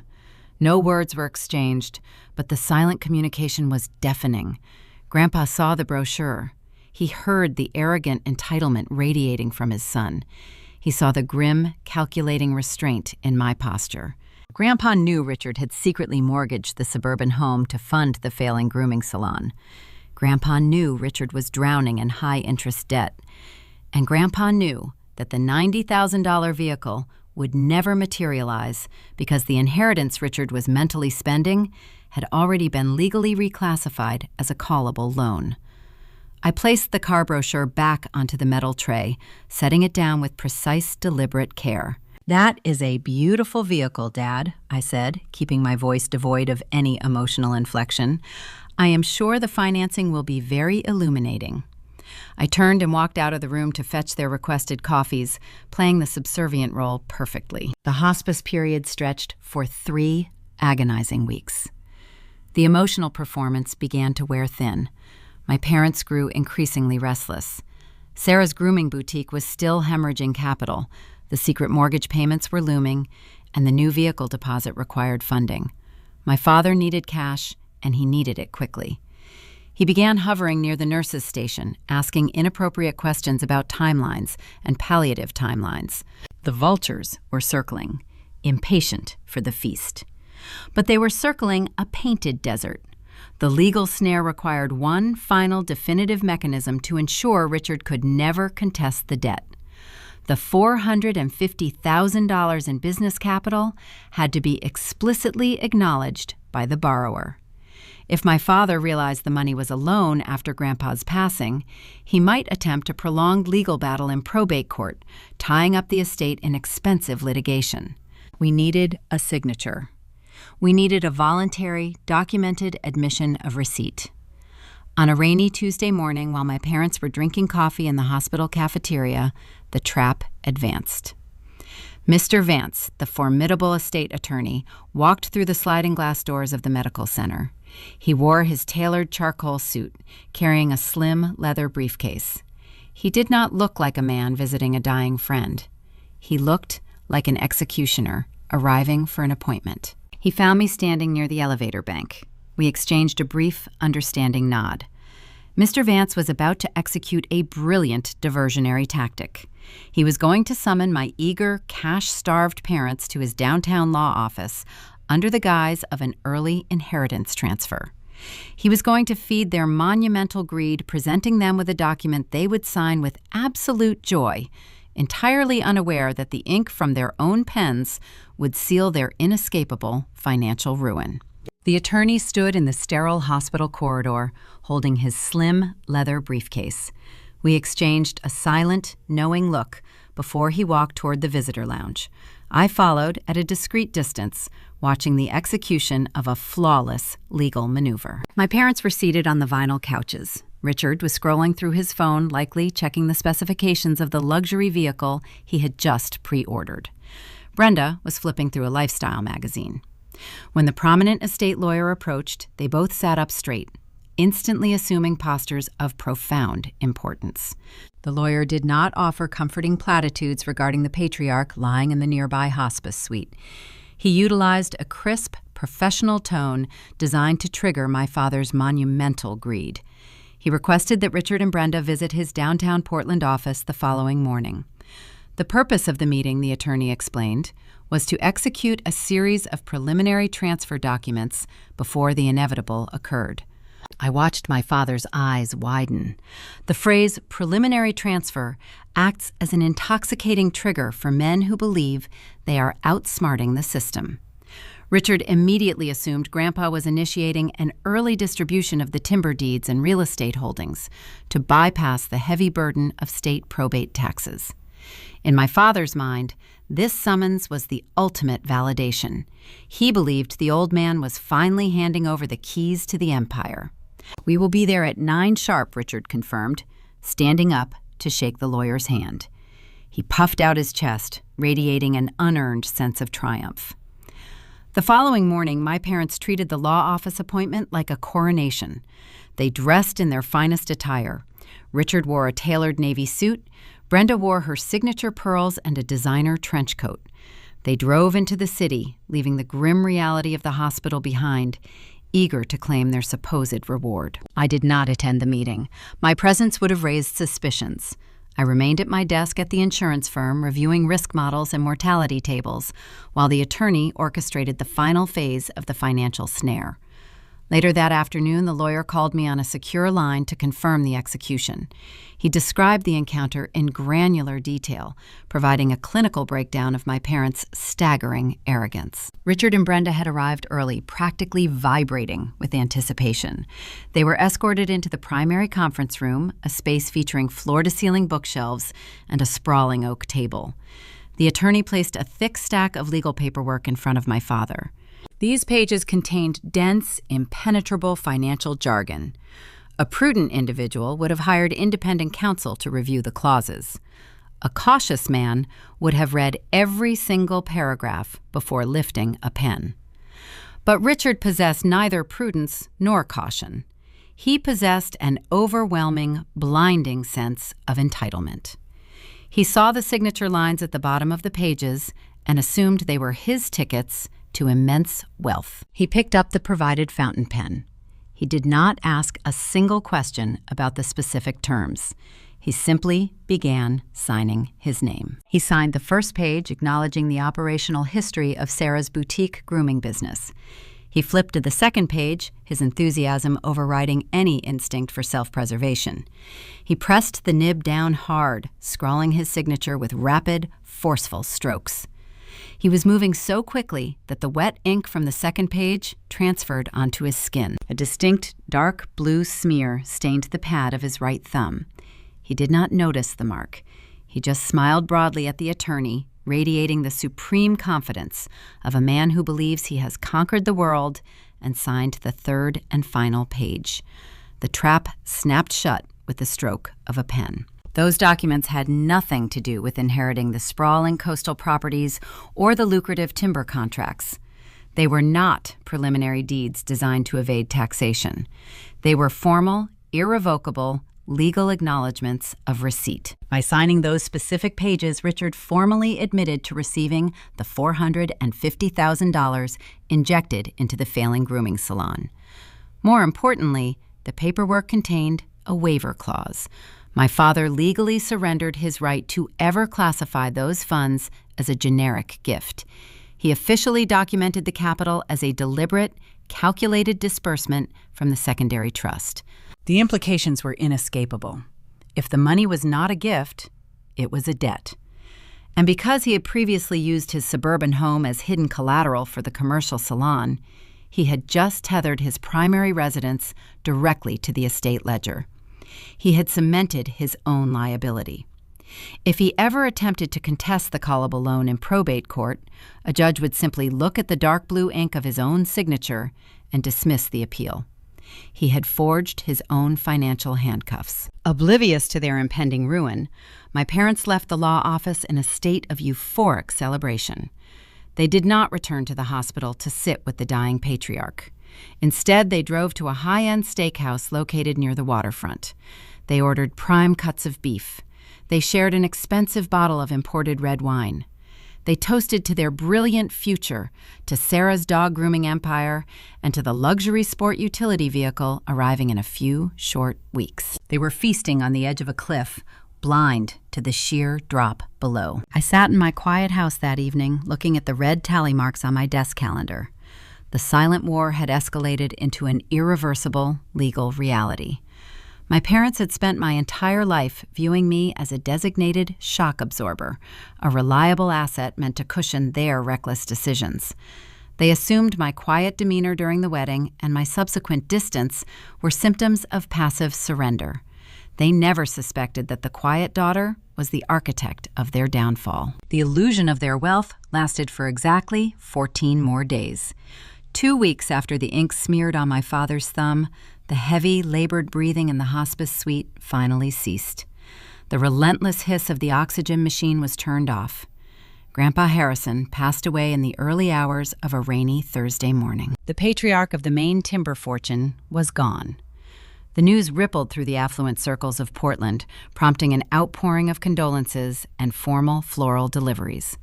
For my parents, the death signaled the beginning of their long-awaited reign. The waiting period was over. The crown was theirs to claim. Richard immediately shifted his posture from devoted, grieving son to the undisputed head of the family. He began issuing directives regarding the obituary, the memorial service, and the handling of the estate. He treated the grieving process as a networking opportunity, eager to showcase his new status to the wealthy business associates who would attend the burial. He assumed the reading of the will would be a mere formality, a ceremonial handing over of the ledger. He assumed he would walk out of the attorney's office a multimillionaire, ready to pay off the secret mortgage and fund my sister's frivolous hobbies for the rest of her life. But the funeral arrangements were about to expose the profound hypocrisy of my bloodline. My parents planned to use the memorial service as a stage to perform their grief, unaware that I was watching their every move with the clinical detachment of an auditor finalizing a catastrophic report. The ground beneath their feet was about to vanish, and the summons to the mahogany conference room was already being drafted. A damp coastal chill hung in the air on the morning of the burial. The Portland Cemetery sat on a rolling hill overlooking the gray expanse of the Atlantic Ocean. Granite headstones dating back 2 centuries marked the resting places of the region's founding families. Today, the local aristocracy gathered under a sprawling canvas tent to bid farewell to the Harrison patriarch. The wind snapped the edges of the canvas, carrying the scent of salt water and turned earth. My parents arrived in a fleet of hired black vehicles. They did not look like individuals paralyzed by grief. They looked like monarchs arriving for a coronation. Richard wore a bespoke charcoal suit, his posture rigid with an unearned sense of authority. Brenda stepped onto the wet grass, wearing a tailored black dress and a wide-brimmed hat, nodding solemnly to the assembled executives and politicians.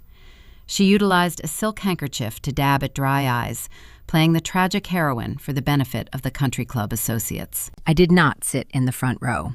I stood at the very back of the canvas tent with David.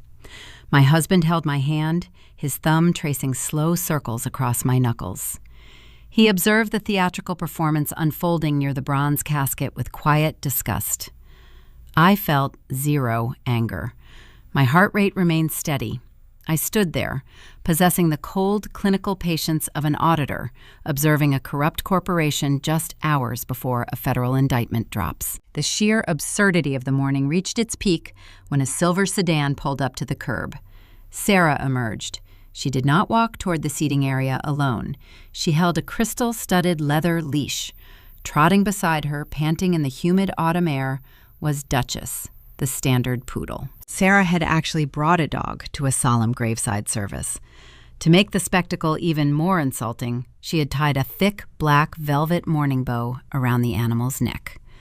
A murmur of disbelief rippled through the gathered crowd of timber barons and real estate developers. Sarah ignored the stares. She walked directly down the center aisle, loudly whispering to anyone who would listen that Grandpa had adored the poodle and that Duchess needed closure. The truth was entirely different. Grandpa despised that animal. He viewed the dog as a walking, breathing symbol of his son's profound financial incompetence. He once referred to the poodle as the most expensive, useless asset in the state of Maine. Yet here was my sister parading the creature past his mahogany casket. The cemetery grounds maintenance crew had laid down sections of pristine, artificial green turf near the gravesite to cover the excavated earth. But the edges of the perimeter remained soft and muddy from the morning rain. As Sarah guided the dog toward the front row, Duchess stepped off the designated path. The poodle sank her manicured paws into a deep puddle of dark, wet clay. Sarah yanked the leash. The dog scrambled back onto the artificial grass, shaking her front legs. A heavy clump of wet cemetery mud launched through the air. It landed with a wet smack directly onto the toe of my father's polished Italian leather shoes.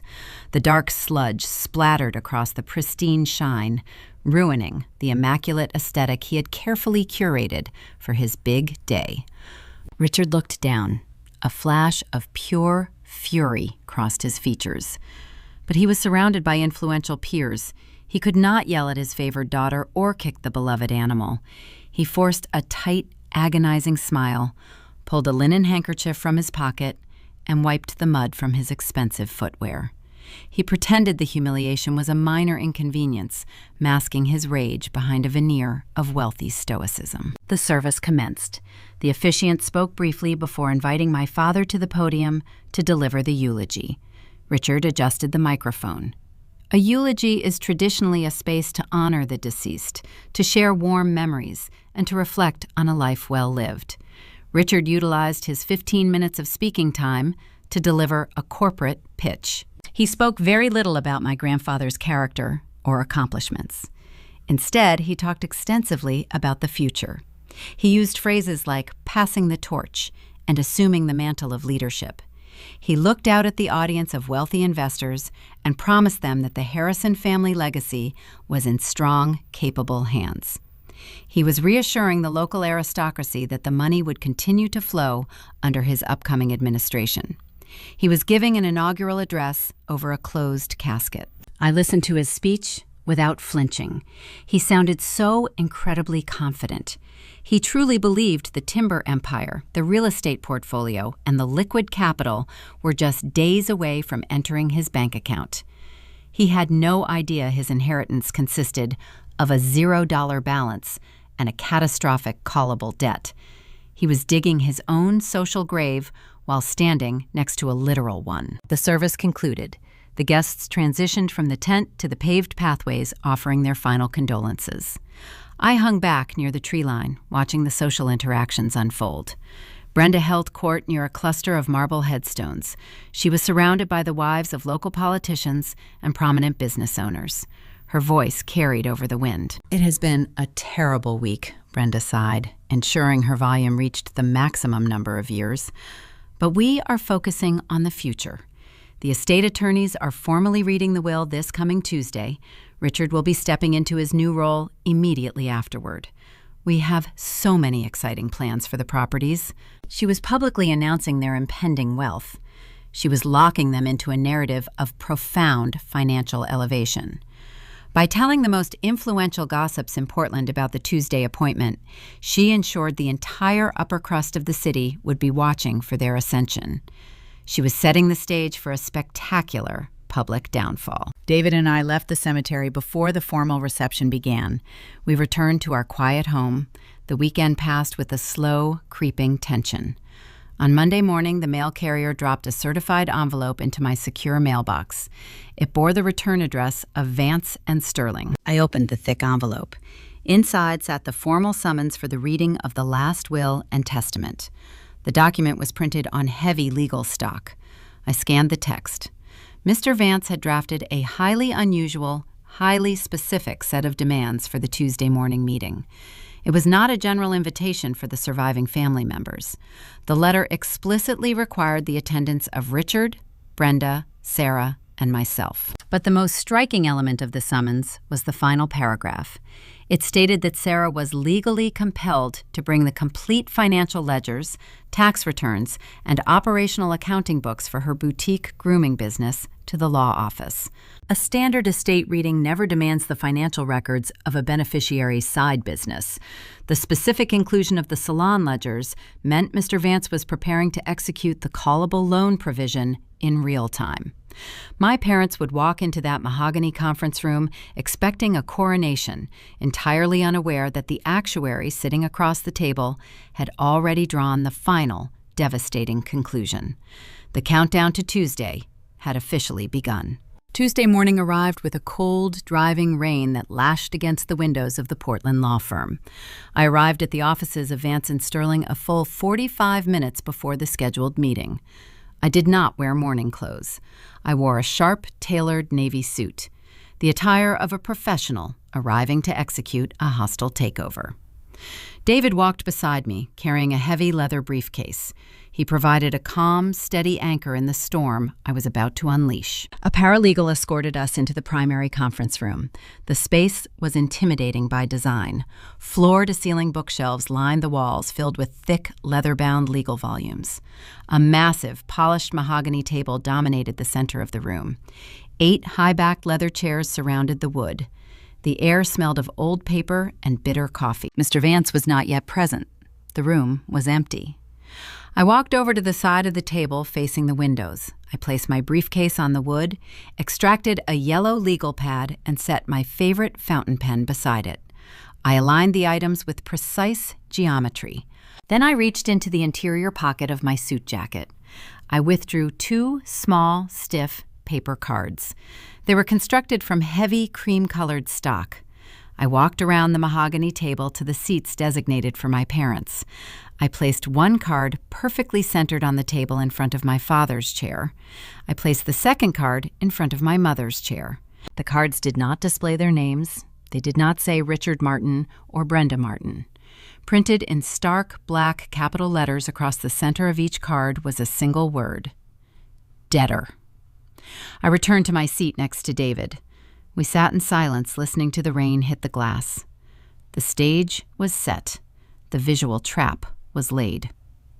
10 minutes later, the heavy oak door swung open. My family entered the conference room. They did not walk like people arriving to hear the final wishes of a deceased relative. They walked like lottery winners, arriving to collect an oversized check. Richard wore a light gray suit, smiling broadly at the paralegal. Brenda trailed closely behind him, wearing an expensive silk scarf and clutching a designer handbag. Sarah followed them into the room, and she was not alone. She had brought Duchess. The standard poodle trotted onto the expensive Persian rug, her manicured nails clicking against the hardwood borders. Sarah carried a thick, messy stack of manila folders under her left arm, the financial ledgers for her grooming boutique.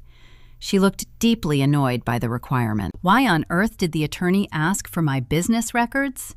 Sarah complained loudly, dropping the messy folders onto the polished mahogany.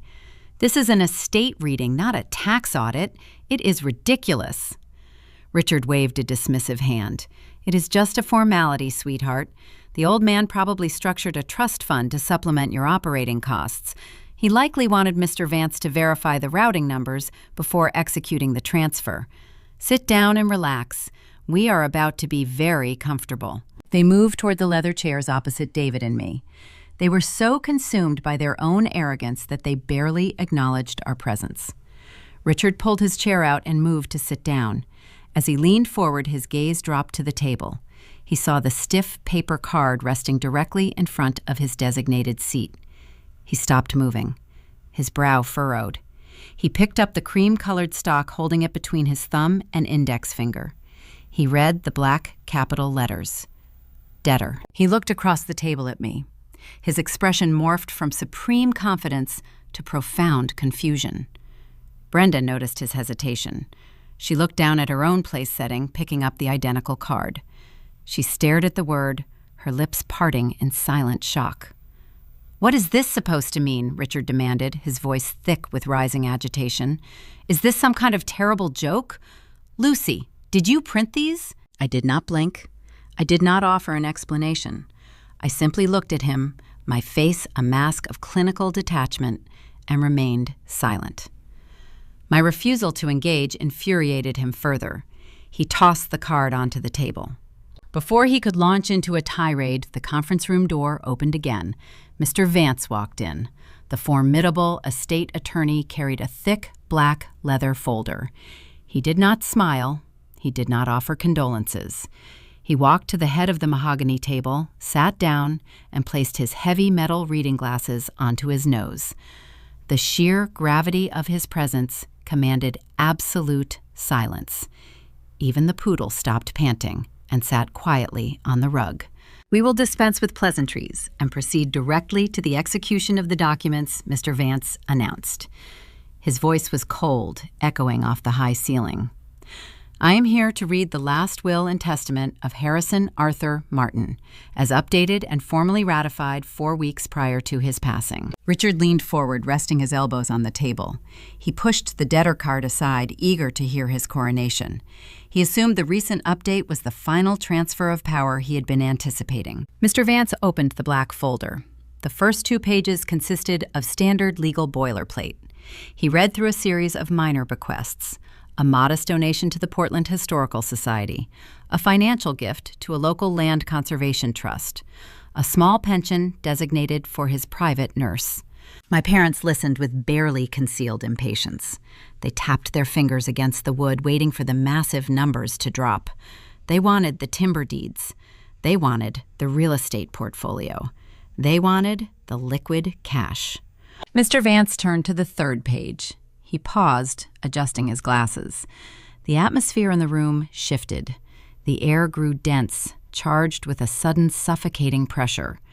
The attorney looked up from the document, his sharp gray eyes locking directly onto my father. "We now reach the primary estate distribution," Mr. Vance stated.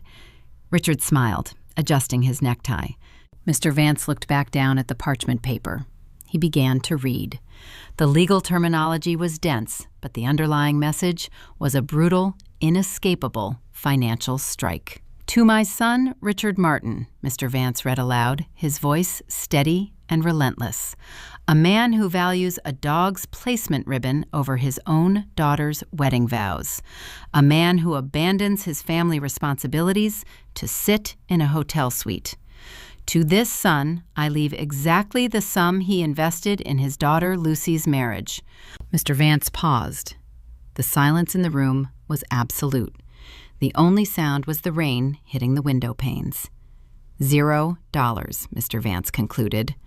Brenda gasped, her hand flying to her chest. Richard froze, his confident smile vanishing, replaced by a look of sheer, uncomprehending horror. The blood drained from his face. He stared at the attorney, his mouth opening and closing without producing a single sound. Sarah sat rigidly in her chair, gripping the poodle's leash. But the disinheritance was merely the opening salvo. Disinheriting my father meant he received no new capital. It meant he was cut off from the future. But Grandpa Harrison did not just want to deny him future wealth. Grandpa wanted to collect on the past. Mr. Vance turned to the fourth page. The conflict was no longer emotional. It was entirely contractual. And the trap my father had unwittingly signed his name to was about to snap shut, dragging his secret mortgage, his failing business, and his entire suburban illusion down into the dark abyss of a callable loan. Richard gripped the edge of the mahogany table. His knuckles turned a sharp, translucent white against the polished wood. He forced a breathless chuckle, a sound devoid of any genuine humor, attempting to brush away the devastating reality he had just heard. "There must be a clerical error," Richard stated, his voice trembling slightly beneath a veneer of forced authority. "My father would never draft such a punitive clause. That must be an outdated version of the document." "Read the date, Vance. Check the notary stamp." The attorney did not flinch. Mr. Vance maintained his rigid posture, his gray eyes fixed on the man sitting across from him. He turned the parchment sheet around, sliding it across the table toward my father. "Examine the date yourself," the lawyer instructed. Richard leaned over the paper. His eyes tracked the final paragraph. He saw the fresh ink, the recent timestamp, and the undeniable signature of the deceased patriarch. The reality of his disinheritance began to sink into his features, draining the color from his cheeks. He was receiving nothing. The timber empire, the coastal properties, and the generations of accumulated wealth were officially out of his reach. But the ledger was not yet balanced. Denying him future capital was merely the opening phase of the legal trap. Grandpa Harrison had designed a mechanism to reclaim the stolen past. Mr. Vance retrieved the paper and placed it back into the black folder. He turned to the fifth page. He adjusted his metal spectacles and cleared his throat. The rain intensified against the exterior glass panes, matching the rising tension inside the room. "We must now address the outstanding liabilities owed to the estate," the attorney continued. "During the past 48 months, the sum of $450,000 was transferred from the secondary trust to an operating account registered under the name of Sarah Martin." Sarah flinched. She pulled the poodle closer to her chair, her eyes darting between the lawyer and her father. "Those were operational gifts," Richard interrupted, desperate to regain control of the narrative. "I subsidized her boutique. Those distributions were never classified as formal debt. You cannot retroactively penalize a beneficiary for generic generosity." Mr. Vance withdrew a separate manila envelope from his briefcase. He opened the flap and extracted 3 familiar sheets of paper. They were the preliminary transfer documents my parents had eagerly signed weeks earlier, believing they were claiming their inheritance early. You formalized the liability yourself, Richard the attorney clarified. You visited this exact room 14 days ago. You signed an irrevocable acknowledgement of receipt. Page 2 of that specific document contained a waiver clause. You legally surrendered your right to classify those funds as a gift. You explicitly categorized the capital as a callable loan, payable immediately upon your father's passing. Richard stared at the 3 pages resting on the table. He saw his own hasty, forceful signature. He remembered the euphoria of that morning, the rush of adrenaline and the celebratory steak dinner that followed. He had forged his own financial chains. He had signed the paperwork without reading a single paragraph. Brenda shifted in her leather chair. She looked at her husband, confusion wrinkling her forehead. She did not understand corporate finance, but she understood the tone of the room. "What does a callable loan mean?" Brenda asked, her voice tight with rising panic. "Who holds the note? Who do we owe the money to?" Mr. Vance closed the black folder. He folded his hands together over the leather binding. The entirety of the Harrison liquid assets, the commercial real estate portfolio, and all outstanding debts have been transferred into a newly formed master trust, the attorney explained. This trust requires an administrator to manage the disbursements and collect the liabilities. Your father appointed a sole executor to govern the empire. Richard looked up. Hope flickered briefly in his eyes. He assumed the role belonged to him.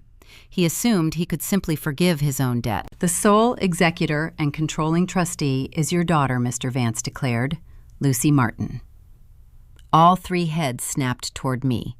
Sarah dropped the dog leash. Brenda covered her mouth. Richard stared at me as if I had suddenly materialized out of thin air. For 32 years, they had viewed me as a passive background character, a convenient safety net designed to absorb their mistakes. They never perceived me as a threat. Now I sat across from them, holding the keys to the kingdom. I kept my posture perfectly straight. I rested my hands on my yellow actuary pad. I did not smile. I offered them the exact same cold, clinical expression my father had given me when he demanded his catering deposit back.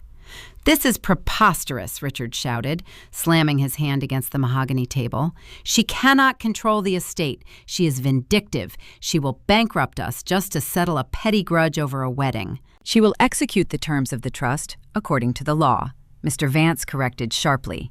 "And the law requires immediate collection of the outstanding $450,000 loan." "We do not have that kind of liquidity," Sarah cried out. "The salon operates on tight margins. We cannot write a check for $500,000. The attorney pulled one final document from his briefcase. It was the commercial lending agreement my grandfather had unearthed from the blind trust ledgers. "The estate is aware of your liquidity issues," the lawyer stated. "Therefore, we must address the secured collateral attached to the loan. Richard, you did not merely borrow from the family trust. You utilized an external commercial lender to supplement the failing business. To secure that additional funding, you cross-collateralized the salon debt." Brenda stopped breathing. She turned her head slowly toward her husband. Her eyes were wide, filled with a sudden, horrifying realization. "Richard," she whispered, "what did you pledge as collateral?" Richard could not look at his wife. He stared down at the polished wood, his jaw trembling. He remained silent. Mr. Vance provided the answer. "The collateral securing the outstanding debt is the primary residence located in Cape Elizabeth, your suburban home." The truth detonated inside the conference room. Brenda had spent her entire adult life cultivating an image of unshakable upper-class stability.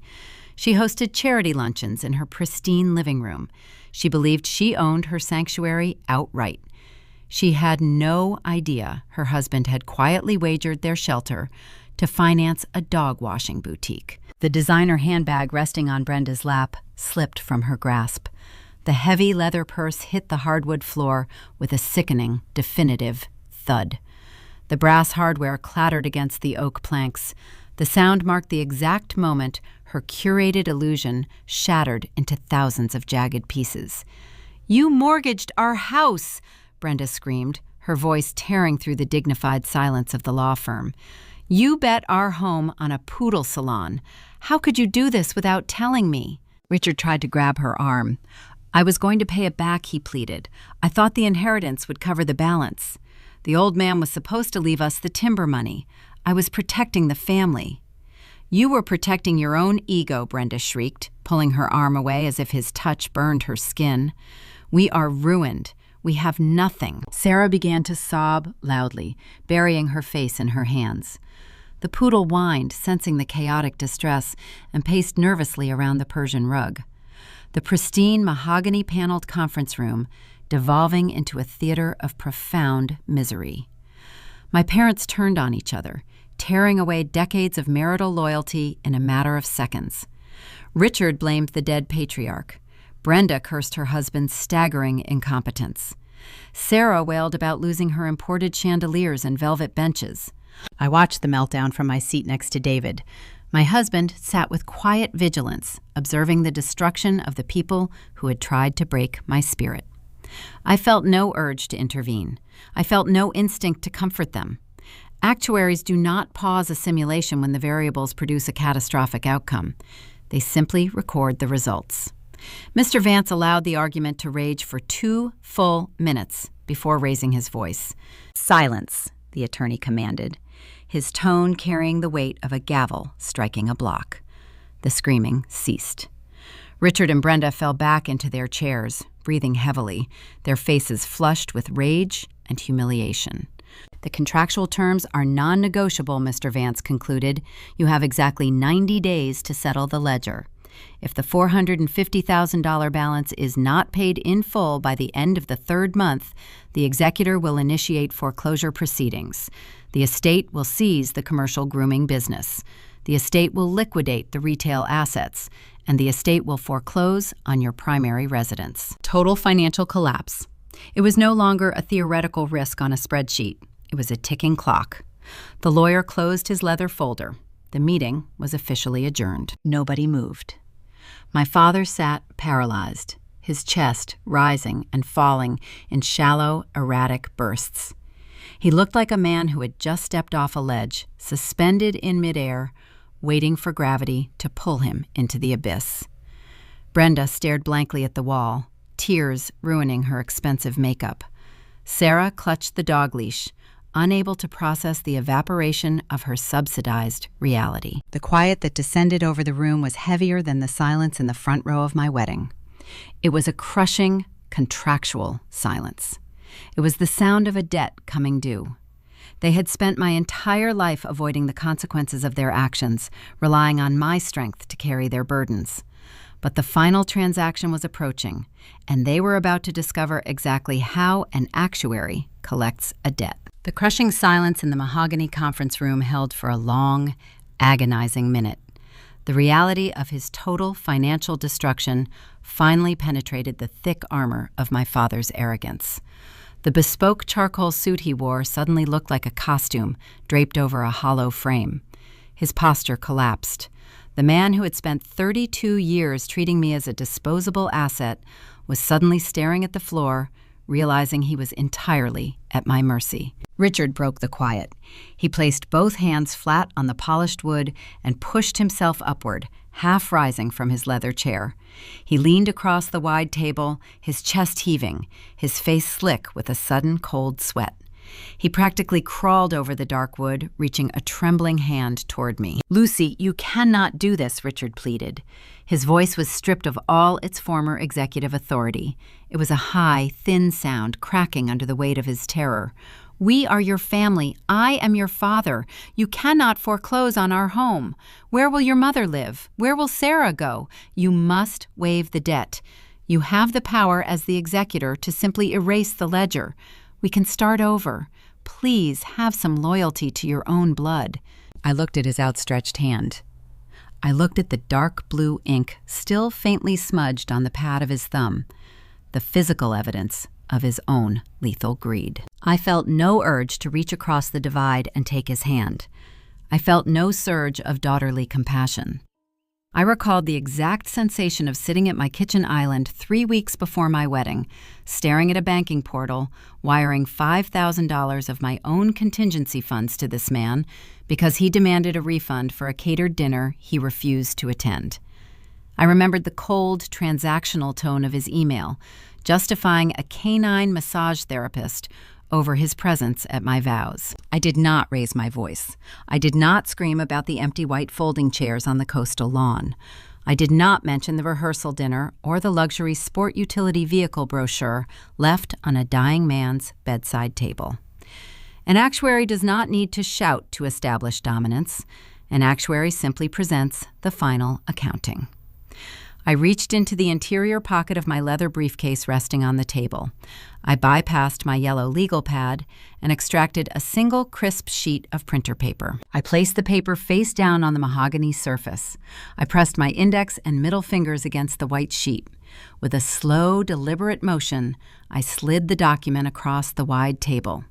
The friction of the paper gliding over the polished wood produced a soft, steady whisper that echoed in the quiet room. The sheet came to a halt directly beneath my father's trembling hand. "Read it," I instructed my voice, maintaining a chilling, absolute calm. Richard lowered his gaze. He turned the paper over. It was not a legal brief. It was not a complex financial spreadsheet or a foreclosure notice. It was a printed, high-resolution screenshot of the text message my parents had sent me on the day they abandoned my wedding. The digital text was blown up, the stark black letters contrasting against the bright white background. "Sarah is a nervous wreck. Duchess qualified for the Boston Regional. She needs her family there. We will celebrate you next month." And then the final fatal sentence. "You are the strong one, Luce. You understand." Richard stared at his own words. The blood continued to drain from his face, leaving his complexion the color of dirty ash. He read the sentence twice, his lips parting in a silent, suffocating realization. He had handed me the exact justification I needed to dismantle his life. "I am not punishing you, Dad," I said, leaning back in my chair and folding my hands in my lap. "I am simply processing the numbers. The estate holds a valid, documented claim against your assets. The debt is callable. I am executing my fiduciary duty to the trust. I am sure Duchess will book enough commercial modeling campaigns to cover your housing deficit. You are the strong ones. You will understand." I stood up. David rose beside me, picking up my leather briefcase. We did not wait for a rebuttal. We did not linger to watch Brenda weep or to hear Sarah complain about the unfairness of the universe. We turned our backs on the wreckage and walked out of the law office, stepping onto the city pavement as the coastal rain washed the streets clean. The 90-day countdown commenced that exact afternoon. My parents spent the next 3 months in a state of frantic, unraveling desperation. They attempted to secure a secondary loan to cover the $450,000 liability, but the financial sector is a small, closely monitored community in Maine. Their credit was destroyed. The secret mortgage Richard had taken out on their suburban home had already redlined their debt-to-income ratio. They turned to their wealthy social circle for a private bailout. They called the country club associates, the timber executives, and the local politicians. But the social freeze I had initiated with a single wedding photograph had hardened into permanent ice. Every influential person in Portland knew my parents had skipped their daughter's wedding to feed a room service steak to a poodle. No one offered them a lifeline. They were socially and financially quarantined. When the 90th day expired, the estate executed the foreclosure. The legal machinery moved with ruthless, automated efficiency. Sarah's boutique grooming business was shuttered. The commercial landlord terminated the lease. A liquidation firm arrived with moving trucks and seized the imported crystal chandeliers, the velvet waiting benches, and the surplus inventory of organic European canine shampoos. Sarah stood on the sidewalk holding her dog's crystal-studded leash, watching her subsidized retail fantasy get auctioned off to settle a fraction of her father's debt. The liquidation of the business did not cover the massive deficit. The secondary collateral was triggered. 2 weeks later, the bank foreclosed on the 4-bedroom home in Cape Elizabeth. Brenda packed her designer clothing into cardboard boxes while real estate agents hammered a sale sign into her meticulously manicured front lawn. They lost the sanctuary they had used to project their upper-class illusion. My parents moved into a cramped 2-bedroom apartment overlooking a noisy commercial strip mall on the outskirts of the city. The new residence smelled of cheap carpet adhesive and stale cooking oil. The luxury sport utility vehicle Richard had pre-ordered was canceled, the deposit forfeited. They now share a standard 10-year-old sedan. I did not keep their reclaimed money for myself. Taking their capital would have tainted the purity of the ledger. I utilized my absolute power as the sole executor to legally reallocate the recovered $450,000. Grandpa Harrison had a preferred charitable foundation he supported quietly during his life. It was a regional organization dedicated to rescuing and rehabilitating abandoned animals. I wired the entirety of the liquidated debt directly into the foundation's endowment. The charity utilized the massive influx of cash to construct a state-of-the-art medical wing for stray dogs. The irony remains the most satisfying return on my investment. My parents traded their entire net worth to subsidize a pampered show dog. In the end, their money did go to dogs. It just went to stray animals sleeping on concrete floors rather than a standard poodle sleeping in a luxury hotel suite. 6 months have passed since the reading of the will. I live peacefully in a small cedar-shingled cabin on a quiet lake, a property David and I purchased using the standard executor fees authorized by the estate. The air smells of pine needles and fresh water. We spend our evenings reading by the stone fireplace. My phone never rings with manufactured emergencies. My parents tell anyone in their diminished social circle who will listen that I stole their inheritance out of petty spite. They claim I orchestrated a hostile takeover to ruin their lives. I do not correct the record. I do not send them angry emails or demand retractions. Gossip requires an audience. Legal filings only require a signature. If you are the designated shock absorber in your family, take this as your final warning. If your relatives treat your life like a secondary event, if they treat your bank account like an automated teller machine while skipping your most important milestones, stop waiting for them to suddenly develop a conscience. Toxic people do not change until the environment forces them to pay a premium for their behavior. Step out of the buffer zone. Calculate the risk. Keep the receipts. Let them bankrupt themselves on their own twisted priorities and walk away with a clean ledger. There is a profound, silent tragedy hidden within the architecture of a family ledger. We often think of inheritance in terms of tangible assets, the transfer of a sprawling coastal estate, the handing down of a timber fortune, or the simple passing of a childhood home from one generation to the next. But long before any legal will is read, parents bequeath a much heavier inheritance to their children. They pass down their priorities, their blind spots, and the undeniable truth of where they chose to direct their attention. When we reflect on the spectacular collapse of the Martin family, it is easy to focus on the dramatic legal execution, the callable loans, the secret mortgages, and the sudden evaporation of a suburban illusion. Yet the true catastrophe did not begin in a mahogany-paneled law office in Portland. It began decades earlier in the quiet, everyday moments of American parenting, when a mother and father decided that one child was strong enough to be ignored and another was fragile enough to be enabled. In traditional American culture, we place a premium on independence and self-reliance. We praise the child who ties their own shoes early, who studies late into the night without prompting, who secures a stable career, and who never asks for a bailout. We call them the strong one. But within the complex ecosystem of a family, this label frequently mutates from a badge of honor into a weapon of profound convenience. When parents lack the emotional awareness to distribute their love and resources fairly, they inevitably lean on the strong child to absorb the deficits of the weak.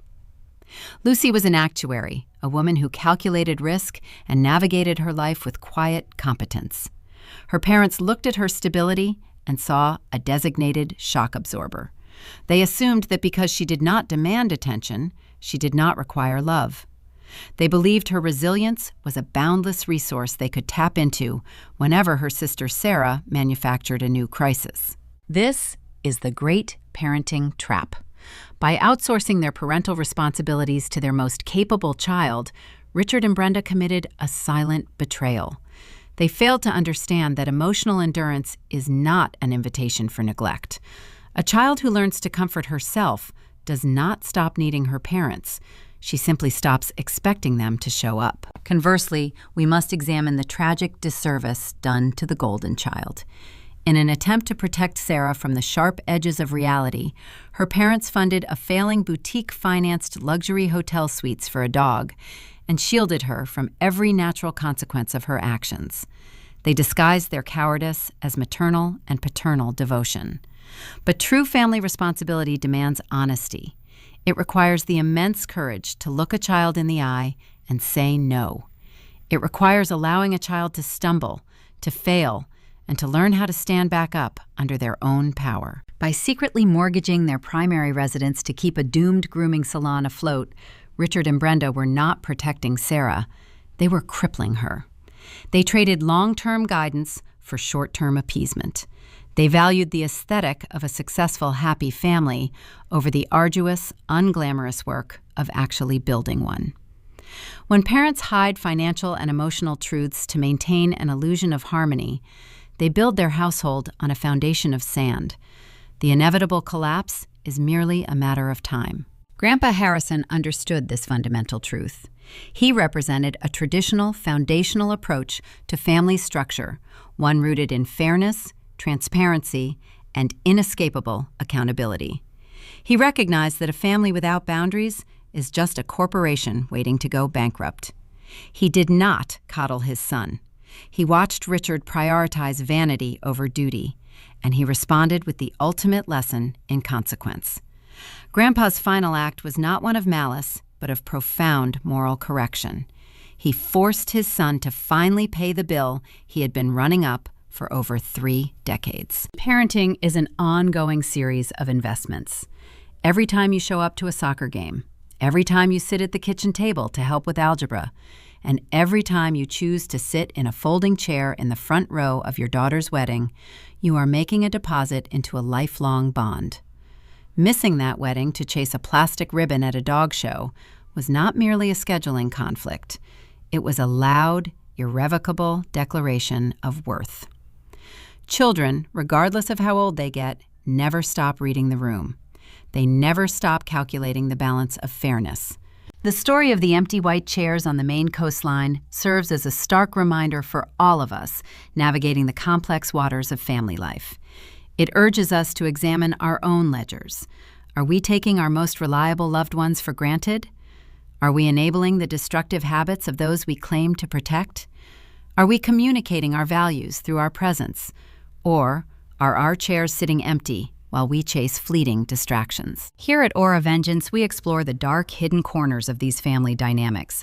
We share stories of emotional justice because they resonate with the quiet debts so many of us carry. If you have ever been the designated shock absorber in your family, if you have ever sat at a table and watched someone else receive the love and support you worked so tirelessly to earn, you know exactly how heavy that ledger can feel. Drop a comment below and share your own experiences. Subscribe to the channel and join a community that understands the power of finally closing the book on toxic relationships. As the digital screen fades and the story concludes, a lingering question remains hanging in the quiet air of your own home. The ledgers of our lives are being written right now, line by line, choice by choice. Look around at the people who depend on you and the people you depend on in return. Who is standing quietly in the background, holding the safety net, waiting for you to notice them? And more importantly, when the final accounting is done and the ink is dry, what will your signature reveal about the things you truly valued?